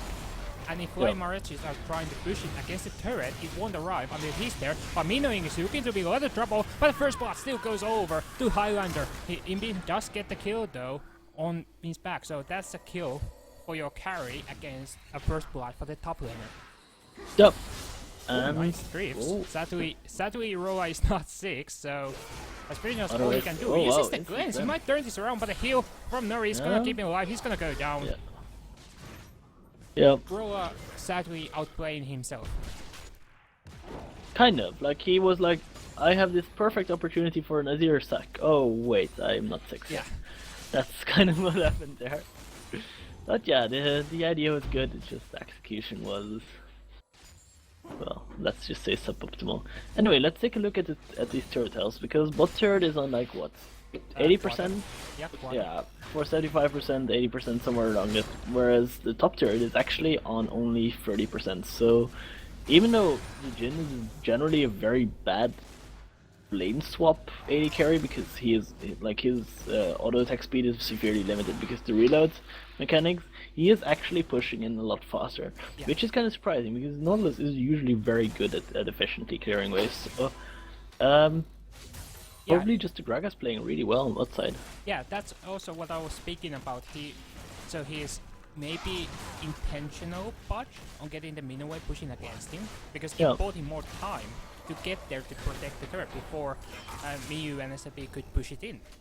Okay, well that was definitely a lot of damage on the Trundle there, but Trundle has potions and his passive is gonna sustain him there a bit. But I really think that SLB and Muyu need to be more aggressive on this Gragas. Oh wow. Rojak also going for a gank on this Like bottom we have lane, another but the mid mid lane fight. laners are fighting. Nori is under 2 soldiers. Roa dashes in onto his soldiers. He is 6 now, and Nori has to flash away. Yeah, Nori still had his chain of corruption, so surprised he didn't use that one. Yeah, maybe he was just afraid that the Rojak was there, but he got spotted out by the ward on the he bottom saw lane. him on bot side. So. Yeah. Bit surprising there, but it seems like in the second part of the lane swap, neither of the turrets gonna die, and well, That would And be a then lot of clearing damage, out but the as Chain well. of Corruption is there, but Glenn's is not. Roa has ulti available. If he wants to use it to disengage even more, he goes very low, but doesn't die. No, really clutch as your ult there, saving that from the previous engagement with Nuri. Yeah, there. Go. But it now looks like Mino English and Nuri. No? Alright, I would have expected them to go Rift Herald there, just pressuring their little advantage because they know the bot lane is backed. But it's actually, the third pressure has turned around and it seems like, oh wow. Oh, would have Yeah. been perfect if the explosive barrel knocked Mew into Troll Dog. But sadly Yeah. he has to use it to clear the wave instead, so he doesn't get the optimal knockback angle on the Mew. But Mew still had Caliber and Flash available, so I'm not sure he would have been totally bad about this. Slowed down by the barrel of Lucio, SLB doesn't get rooted up. A lot of damage, no turret there. Museo might wanna keep chasing, but no ulti. This is just the strength of the Janna, like completely neutralizing this lane. And making sure that there's no opportunities to lane ganks. Yeah, next. Exactly, so Troll Dog is actually stealing away the blue buff from Nuri. And actually, I think Roa got it. yep. Yeah. Yep, he got it. So Nice. that's a blue buff deny from Nuri. Yeah, but Mino got the blue buff on the other side already, so that's in the grand scheme of things, it's not that big of a deal. Yeah, he even though the minions are still up. No, Nuri doesn't have blue buff. Oh no, sorry, I said Mino. Okay, So yeah. Mino got the enemy blue buff already. Okay, yeah. Okay, so I'm getting confused because the Yeah, camp hasn't been resetted. the camp hasn't been reset. Yeah. Yes. Okay. So all the confusion has been lost now, Cleared up. as Wiki might wanna get the kill on the Highlander, but Elise is actually he walked right past of Throw Dog, and the Cuckoo actually connected, but it doesn't matter because Highlander is still dead. All Yep. that time just seeing how your jungle is gonna come in for a gank, and the feeling you can't do anything. It's sad. There's very little reason to be that far pushed up, like especially not without any vision coverage for Highlander. Well, his vision cover was Mino English, No, but well, it just wasn't. apparently spiders don't make good words. They do. It just wasn't optimally placed. Like it was in the brush. The Troll Dog is once again looking for a gank on the Highlander, but Nuri is also coming from the mid lane. Flash from Highlander is giving him bait. Gets the trash line. Actually knocks him away from the Chain of Corruption, and the Troll Dog is gonna get the kill. But can he Yep. get any more out of this, Nuri? I'm not sure Nuri can get the kill on the Troll Dog. He's just gonna use the tunnel to get over the wall, and that's another kill from Highlander. Yeah, really impressive play by top end jungle from Epic Avalanche there. Anyway, like I feel that the issue right now with Highlander is that he's trying to fight 1v1 a bit too much. Like the thing with fighting 1v1 is that if you're winning, then the enemy will just run away. Like there's no way you can get a solo kill because the enemy is smart. He will notice when you're winning and therefore will just run away. Yep. However, if you're not there alone, then the enemy is not gonna run away and therefore he will punish you. Is there something gonna happen mid? Ooh, nice. Looks like it. pillar. Nice pillar. Yeah, knocks him right into the Seer Soldier for some extra bit of salty damage. Yep. And no, it wasn't. The tracking was just the brief scuffle. Okay. But it's still 74 gold for Troll Dog, so he's gonna be happy camper getting that gold. That's like a pink ward that he can get. Basically, like all the small advantages matter, I guess. Yeah. So you gotta get what you can. Yeah, the big leads are made of tons of small leads. Yeah. You can goat me on that one. Okay, I will quote you on that. Anyway, so let's see if there's anything interesting to see in the itemization builds. Nuri actually opting to go for the Cull on the Varus, which I think is a rather interesting adaptation. Yeah. Most of the time you don't see people building Cull except on AD carries, Yeah. and I definitely like it on the Caitlyn, I like it on the Jhin here, because Jhin is not looking to fight Caitlyn, and therefore Caitlyn doesn't want too much, like, item. Oh wow, SLB getting caught. SLB is gonna be. Oh, he doesn't actually have ulti, so it's actually rather close when it was. Gwen's being used by Roa, and he gets away from the damage that was gonna come from the follow-up of Cocoon. Let's see, the CS is not a whole lot of anything. 10 CS for the junglers and 10 CS for the mid laners. Wiki getting a nice barrel on the highline. Oh, he misses the dredge line, and he's gonna pay for his sins.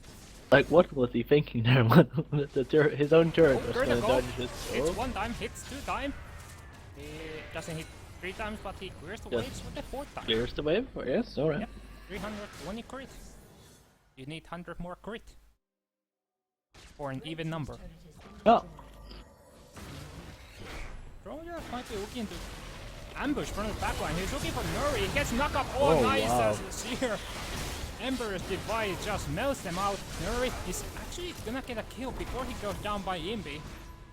But MP Cavaliers are still winning this fight. Might be looking for Mino English. Miu put some traps down to zone himself out of the enemy team. Oh wow, the juke. At he's least juke. Wait, Yeah. Lucius. Really so, the straps are perfect zone. Oh, he got stunned up. Oh, a lot of damage. Can he get the kill? His spirit has to flash over the wall, but now Droidok is in a lot of trouble. And he gets a knock up onto Mino English, and Droidok gets out with a flash. Can't believe it, he got out. Holy shit, these health bars are so But low. AC the for hole both is them. available. You have to see that. If he uses it, nobody can block it. Yep, there we go. Oh, he sacrificed himself. Good guy Trundle sacrificing himself for the team there. Making up for his sins in game 1. Yeah. It's like, that is like, silver. What silver support to learn? Sacrificing yourself for your AD carry? Yeah, basically. Nah, man, silver supports are like, They I don't need this guy. I can myself. Okay, so Droidok went in with the ulti, Void Rush into a knockup, he got the kill onto Miu, looking for Highlander now, but he's slow himself, but the explosive barrier is gonna keep him alive, and he still survives, like, don't give me, oh, but the piercing arrow is gonna be enough to get the kill on the Droidok. Now looking for Rui, he uses dash to get over the wall, Gurnaco is there, and he just missed the first shot, and the second one, and the third one. Will he miss the fourth one? Yes, he will, a complete waste of a shot. But they That were was some they were high quality aim. They were zoning shots. Yeah.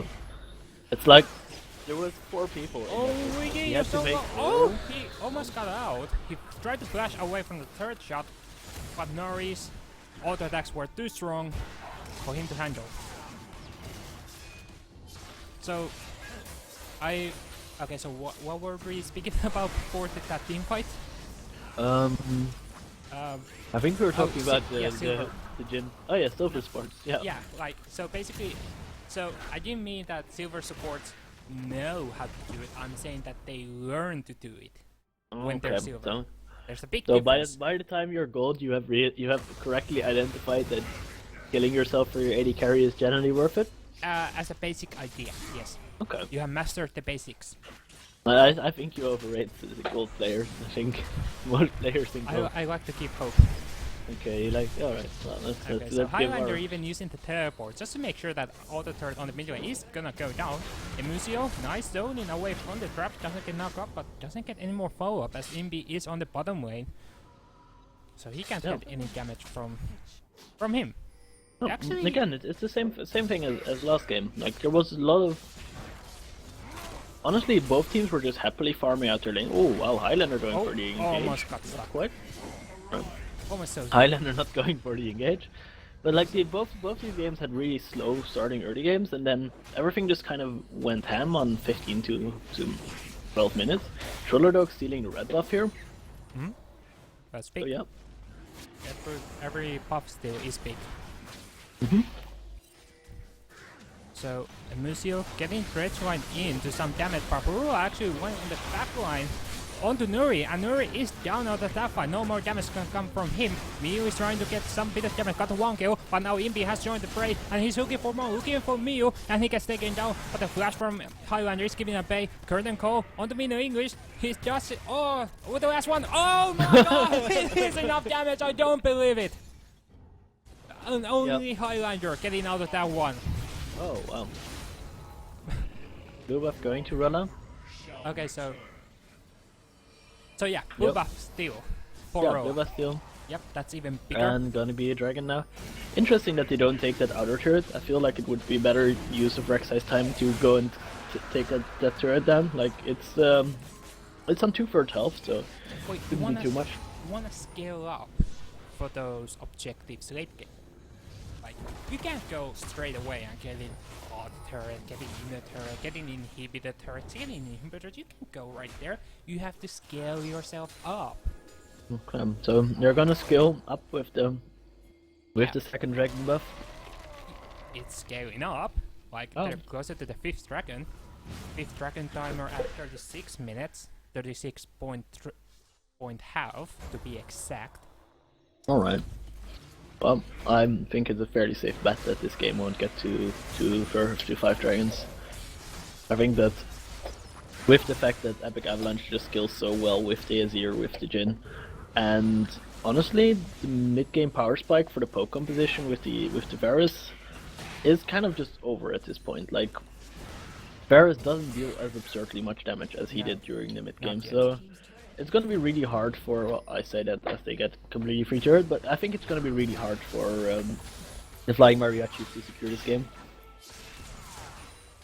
Yeah, unless they can really step up their decision making and play making, they can. It is possible, as there's flash from Nori looking for Chain of Corruption, but the camera is onto Miyu now, and the explosive arrow just to make sure he is totally fine out of harm's way. And Miyu just walking. Miyu actually gets stunned up, but no follow-up onto him. And they're just zoning Luigi and Troydog away. Obviously, Museo is trying to do something with Highlander. Soldier's doing a lot, but there's the OT from Channel. So giving a pay, but Troydog flashes in, gets a kill onto Highlander now. And Papasipi getting some more. Nuri gets a kill in return. It's 2 for 1 in favor of Flying Mariachis. No, actually, And now looking for even more, just to get knockback. Oh my gosh. Azir? Piercing arrow actually connected, but Miyu still got the kill on the roll. That should be a kill. And Nuri actually gets him away from Caitlyn. Yeah. So So- 4 for 1. 4 for 1. This is actually a really big comeback for Oh, two. on the side of Flying Mariachis. But what can they get? What can they get for it? Because can they get this inner turret? No. I don't think so. Actually, they have 2. Oh wow, No. teleport coming out of Ooh. and Luigi And, there. It and seems Void Rush okay. They on the know. other side. This, there's a stopping. Troydog getting the This knock up team on the fight. Mew. Nori walking forward of Imbi, but Imbi doesn't get even assist on that. Curtain Call is just out of range for Mew now. Rollerdog eating Have it to like a connect bug. on Highlander, but Troydog is gonna die once again. But that was still a 1 for 1.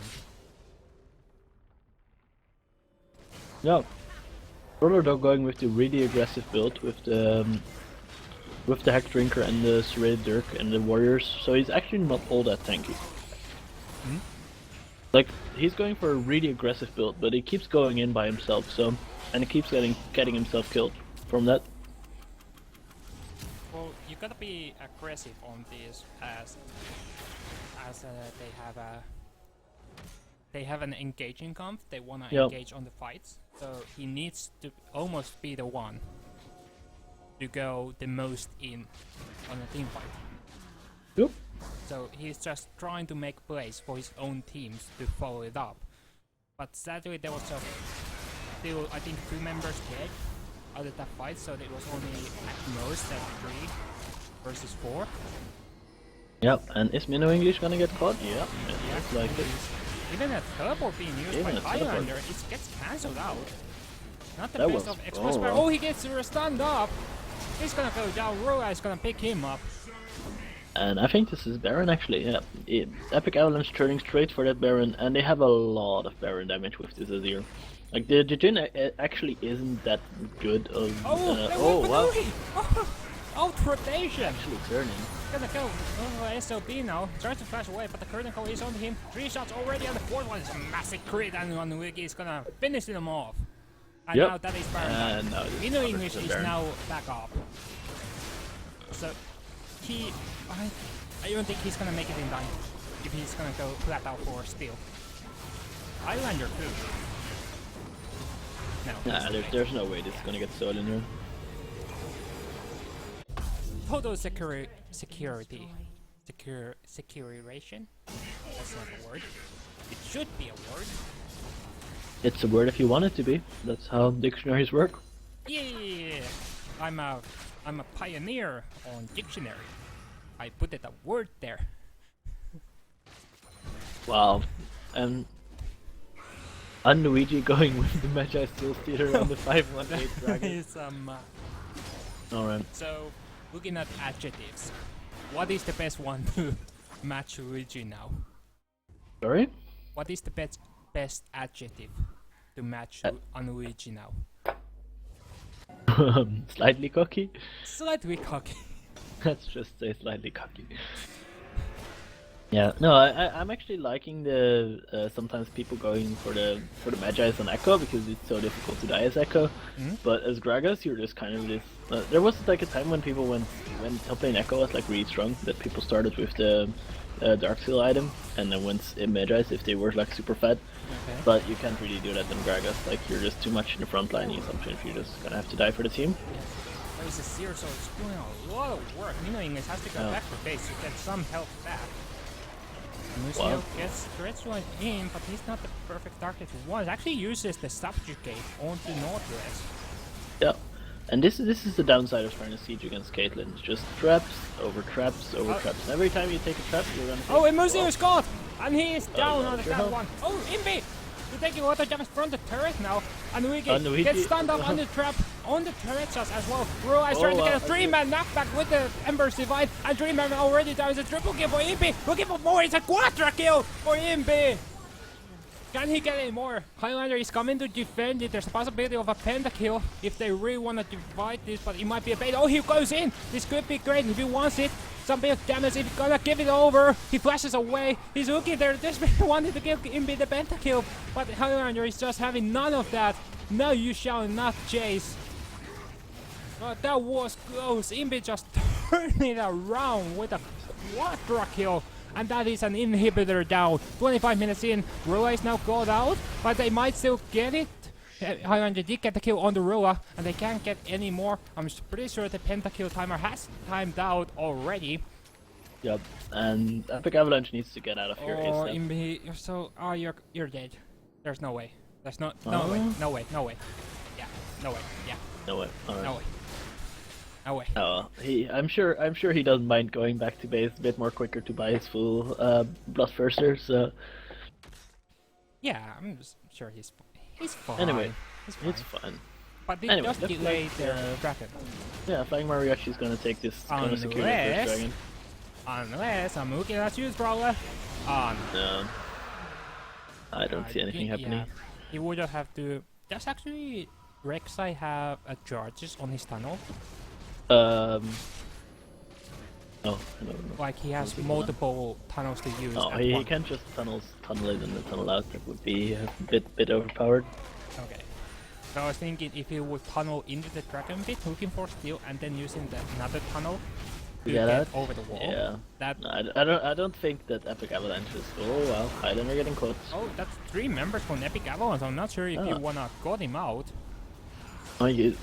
Nautilus is usually someone who doesn't really mind being caught, and Yeah. with the backline of Epic Avalanche still actually not being there, it might not be a bad fight for Okay. Sig. Yeah, Rua just putting that down and it goes down.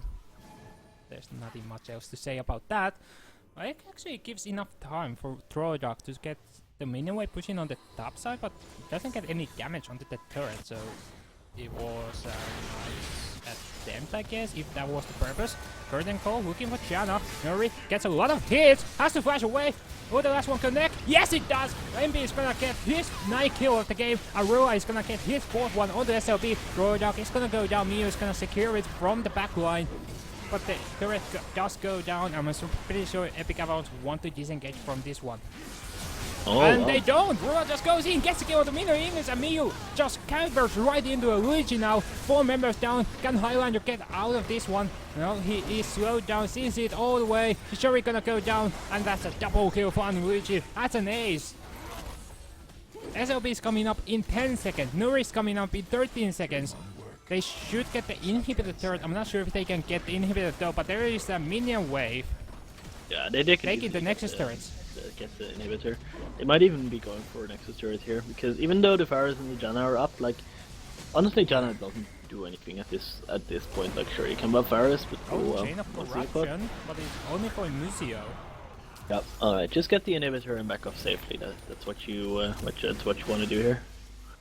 Yeah, that can be the minions actually still going, but the Nexus turret got it very low. But I'm 80% sure that the Nexus turret they actually regain health. Yep, they do. Yep. So it's gonna restore some of its health over time, like it was a Heimerdinger. Sure. Can Museo get this rep up before SOB can come and zone him out? No, he can't. Will he pay it? That would be surprising if SOB, out of all people, with his build, would get the kill onto Museo. Yep. Luckily for me, he doesn't. Luckily indeed Because for him I as well. would have a mental breakdown at that point. But it's like Caitlyn is now actually very, very strong. Like, even though they're 10k behind, this Caitlyn, if she's just left alone, if she gets to Hurricane 2 or 3 people, like, there is no tangible way in which, like, there's still very much a way in which she can win team fights for them. But honestly, it doesn't look very good for the flying mariachis here. The epic animals are just sitting in this jungle, except for Troydog, who's just creating distractions on the base. I guess the big question for this game is going to be: is Luigi going to be able to stack his Soul Stealer fully? I think that's the most important part. 16 stacks. I think he will with the last fight. So if he doesn't die in the last fight, like, he gets 4 for a kill and 2 for an assist. Yeah. So if he gets 2 assists. if he gets 5 assists, then That's more than enough. no, 5 assists is 25. It's 25 is the maximum. 25. Okay. Or did he change to 20? Not Yeah, no, sure, as 25, Highlander is so- looking to engage onto Imbi now. He's all alone, but he's keeping alive with a heal and a flash now. And Nuri is very low. Can the curtain call get the kill? No, because it's somebody else that will finish the roll. It is actually the curtain call. Imbi is in the backline. He's doing the damage. Mio is gonna pick up 1 kill onto Ruin now. And Imbi is gonna get a double kill. Ace in the hole is gonna get 1 kill. And the Spiderling is gonna get a second one. It's a double kill for Mino English. 2 for 3 for Flying Mariachis. And they defend the end of the game. Yep. And well, while we were talking about the Gragas stacks, it's actually the Caitlyn who's doing a lot of work at teamfight. Caitlyn with Janna shields are just so potent. Yeah, he's gonna need Janna to shield up that turret Yep. from the... All the small bits help. That's annoying. If you look at the Nexus turret, Yeah. it actually has the laser sound still active. Oh really? I have sound muted here, so... Oh yeah. Yeah, I'm looking at the moment and it's just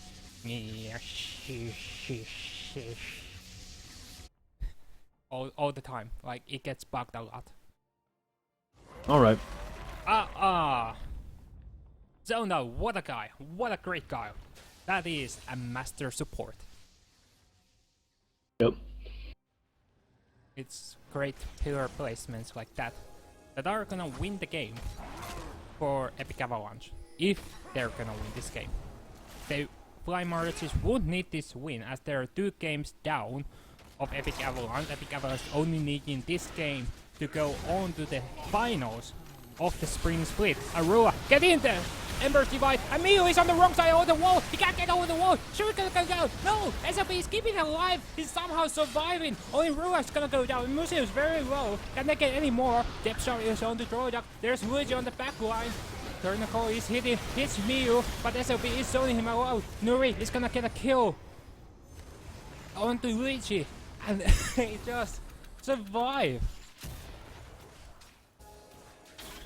Yep. That is just Rula putting your trigger way too early. Like, going for those flashy insect as your plays, like, it looks cool and all, but most of the time it's better to just stay back and... Oh, it's so big! Oh, He got it! He got the kill, he walked into a trap. Okay, so that's SOB down. Yeah, and now Imbi doesn't have. Oh, he actually flashes away. Yuri Throw it flashes up. out. Oh, Oh, no! wow, he's Louis! like face checking No! too. Oh, Imbi's Imbi's gone out. probably He's dying. dead. Yeah, this means that Oh, Flying the Nexus, Mariachi the Nexus, definitely. Oh, the one Nexus turret is down. But the Yeah, but the inhibitor is inhibitor spawning, is so no fine. more. Okay, so that's gonna be safe. And the fight actually still going on. Oh, Troy Duck's just nothing. getting in a clutch tunnel to save his life. And Roa is back in the mix. 2 members already down from Flying Marachis. Troy is so low, he just needs a few more auto attacks. Ace in the hole is gonna be enough to finish off the kill. And Roa is almost got the kill. He got the kill on the Mew now. Looking for Highlander. And the Ember Survive is perfect. He's zoning them out so hard. It's a double kill for Roa. Looking for a triple kill possibly. The soldiers are there. They're bashing on the Mino English. And it's a triple kill for Roa. and this should be the game probably. Oh, very. Nori is back up. SLB is up. They should get the inhibitor maybe? Nah, they'll get Nexus. Oh, They yeah, got 2 that's- inhibitors. Yeah, those arrows are really doing. Those arrows are really doing work then. Oh, he cancelled. Okay, so he cancelled that. But Raw was already out. And chain of corruption, rather. Oh, SLB! SLB's down! 4 members down from Flying Marachis, but Epic Alliance can't get any more because Imbi is dealing with the wave on the top lane. I don't know. I feel like Epic Avalanche could have easily taken 2 inhibitors there. Like even though the Azure is very low, like it's not that difficult to sidestep the Nah, virus. it's better to be safe. I guess it's better to be safe, and they can just group now. And Yeah, that's like 90%. wait, can I take the Baron here? No. Yeah, seems It's like they risky. think they can. Luigi is recalling, doesn't have Yeah. teleport available. Ro is in base, so that's a 3v4. They should just Yeah, back off here. yeah. Maybe you should have just gone for the dragon instead. On the other end, like what is the opportunity cost of this play? Like if they just back off correctly, then it works like fine because this Rek'Sai has a lot of lifesteal with this Titanic Hydra and with his passive. Mhm. With his passive healing reduction when he's burrowed. Yeah, looking for dragon now. Yep. It's gonna Well, be the 3rd one, so they're gonna get. Was it the third burn? No, it was a minion damage. no, the third one is Turret extra burn. movement speed. Oh, okay. Second one is turret burn. Yeah. Okay. So now they have And the that. fourth so the one minions- is reduction in turret damage taken. Right. The Troll Dog is speed pushing on the bottom lane, looking to get those in, Yep. but the Voidlings are spawning, so they're delaying his push somewhat. Yeah, I actually haven't seen ZZ Rough Portal in a while, but it's usually good and stuff like Nautilus, so I don't necessarily dislike it. This is gonna be a Anyway, very this is the point where Epic Avalanche needs to make an engage here because they see that the Caitlyn isn't there, and they want to be forcing this because like they want to be quiet. Like the Caitlyn is every single piece of damage in this Flying Mariachi comp. Third and go. Hits Oh, third and Highlander. Okay, oh, he goes for the other one. Okay, so he got the shield out of Mino English. So that is gonna be some bit of damage now that he can connect with. Yep. But how well can Nori deal with his piercing arrows to hit on the viable targets? It's actually a Museo squad. Mino is looking for a fight now. Nori is on the back line though, but they can't go for it. They go for Miu instead, but Janna is just giving them a bait. Only 2 members of EA are going for it. It's actually 3, and they can't get anyone. Miu is gonna pick up 1 kill. Some of them are hitting the inhibitor. Aroa cleanses out, and he is away from that. Nori almost going down with the red buff burning, but it is not gonna be enough damage. Oh, but that is gonna be enough to finish off the kill. So 1 from 1. Mid laner is down from Fly Mariachis. Jungler is down from Epic Avalanche. Can they get the inhibitor? Yeah, they should be able to. Oh wow. Caitlyn Oh, getting closer. poor man! Oh, from the fire slam, looking for more. Museo is gonna be hero, and he's gonna take Miu down. That second one gonna go down. Looking for more. He gets the SLB. Looking for Highlands. That's an ace, and the Epic Avalanche. Surely now they can't mess this up. They are going to the finals of the spring split. Yeah, and they're really happy. Like long fought game with high amounts of kills on both sides, but in the end, Epic Avalanche cleaning out what needed to be cleaned out. So yeah, really good game from them. Just gonna take all the time in the world as they have it, and Luigi, the man who really stepped up on this series, is gonna be the heroic man that's gonna be given the 50 gold from taking down the Nexus in Game 3. That means that Epic Avalanche take down Flying Mariachi's clean 3-0 win. Unfortunately for him though, it's actually didn't manage to stack his. It's 22. He's on 22, so in that object he failed, but in every other object he did pretty well, I think. Yeah, really play for team. Yep. For team. Yep. As you should be Anyway. as a top laner. Yep. Look at that Caitlyn damage though. 50k Caitlyn damage compared to 43k from the Azir and 32k from the Jhin. Anyways, So, I think that this will be us wrapping up the stream for today. yeah, I'm actually just quickly gonna touch on. I managed to talk with Kake, I think the captain, or at least some form of a captain for Epic Avalanche, and he was himself saying, "Yeah, we're just gonna trio Flying Mariachi." It's like no doubt of it. So that means that they are really, really prepared in all fronts. Like they're really stepping up. And now we have our first finalist for Vesper Spring Split. Now, who's gonna be the second one? Well, you're gonna have to find out tomorrow at, I believe, 2 p.m. Central Europe summer time. We're gonna have Zenith Rangers taking on Hex Gaming, the number 2 seed versus the number 3 seed. So that's gonna be happening tomorrow. Be sure to tune in for that game because I'm pretty sure it's gonna be a whoopsie of a game, as this series was. I was Grang and he was KCX, and yeah, we're just gonna wish you a very happy day. Yeah, happy 1st of May to those who celebrated tomorrow. I'm sure Epic Avalanche have a lot to celebrate about. Okay.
I can't be alone here.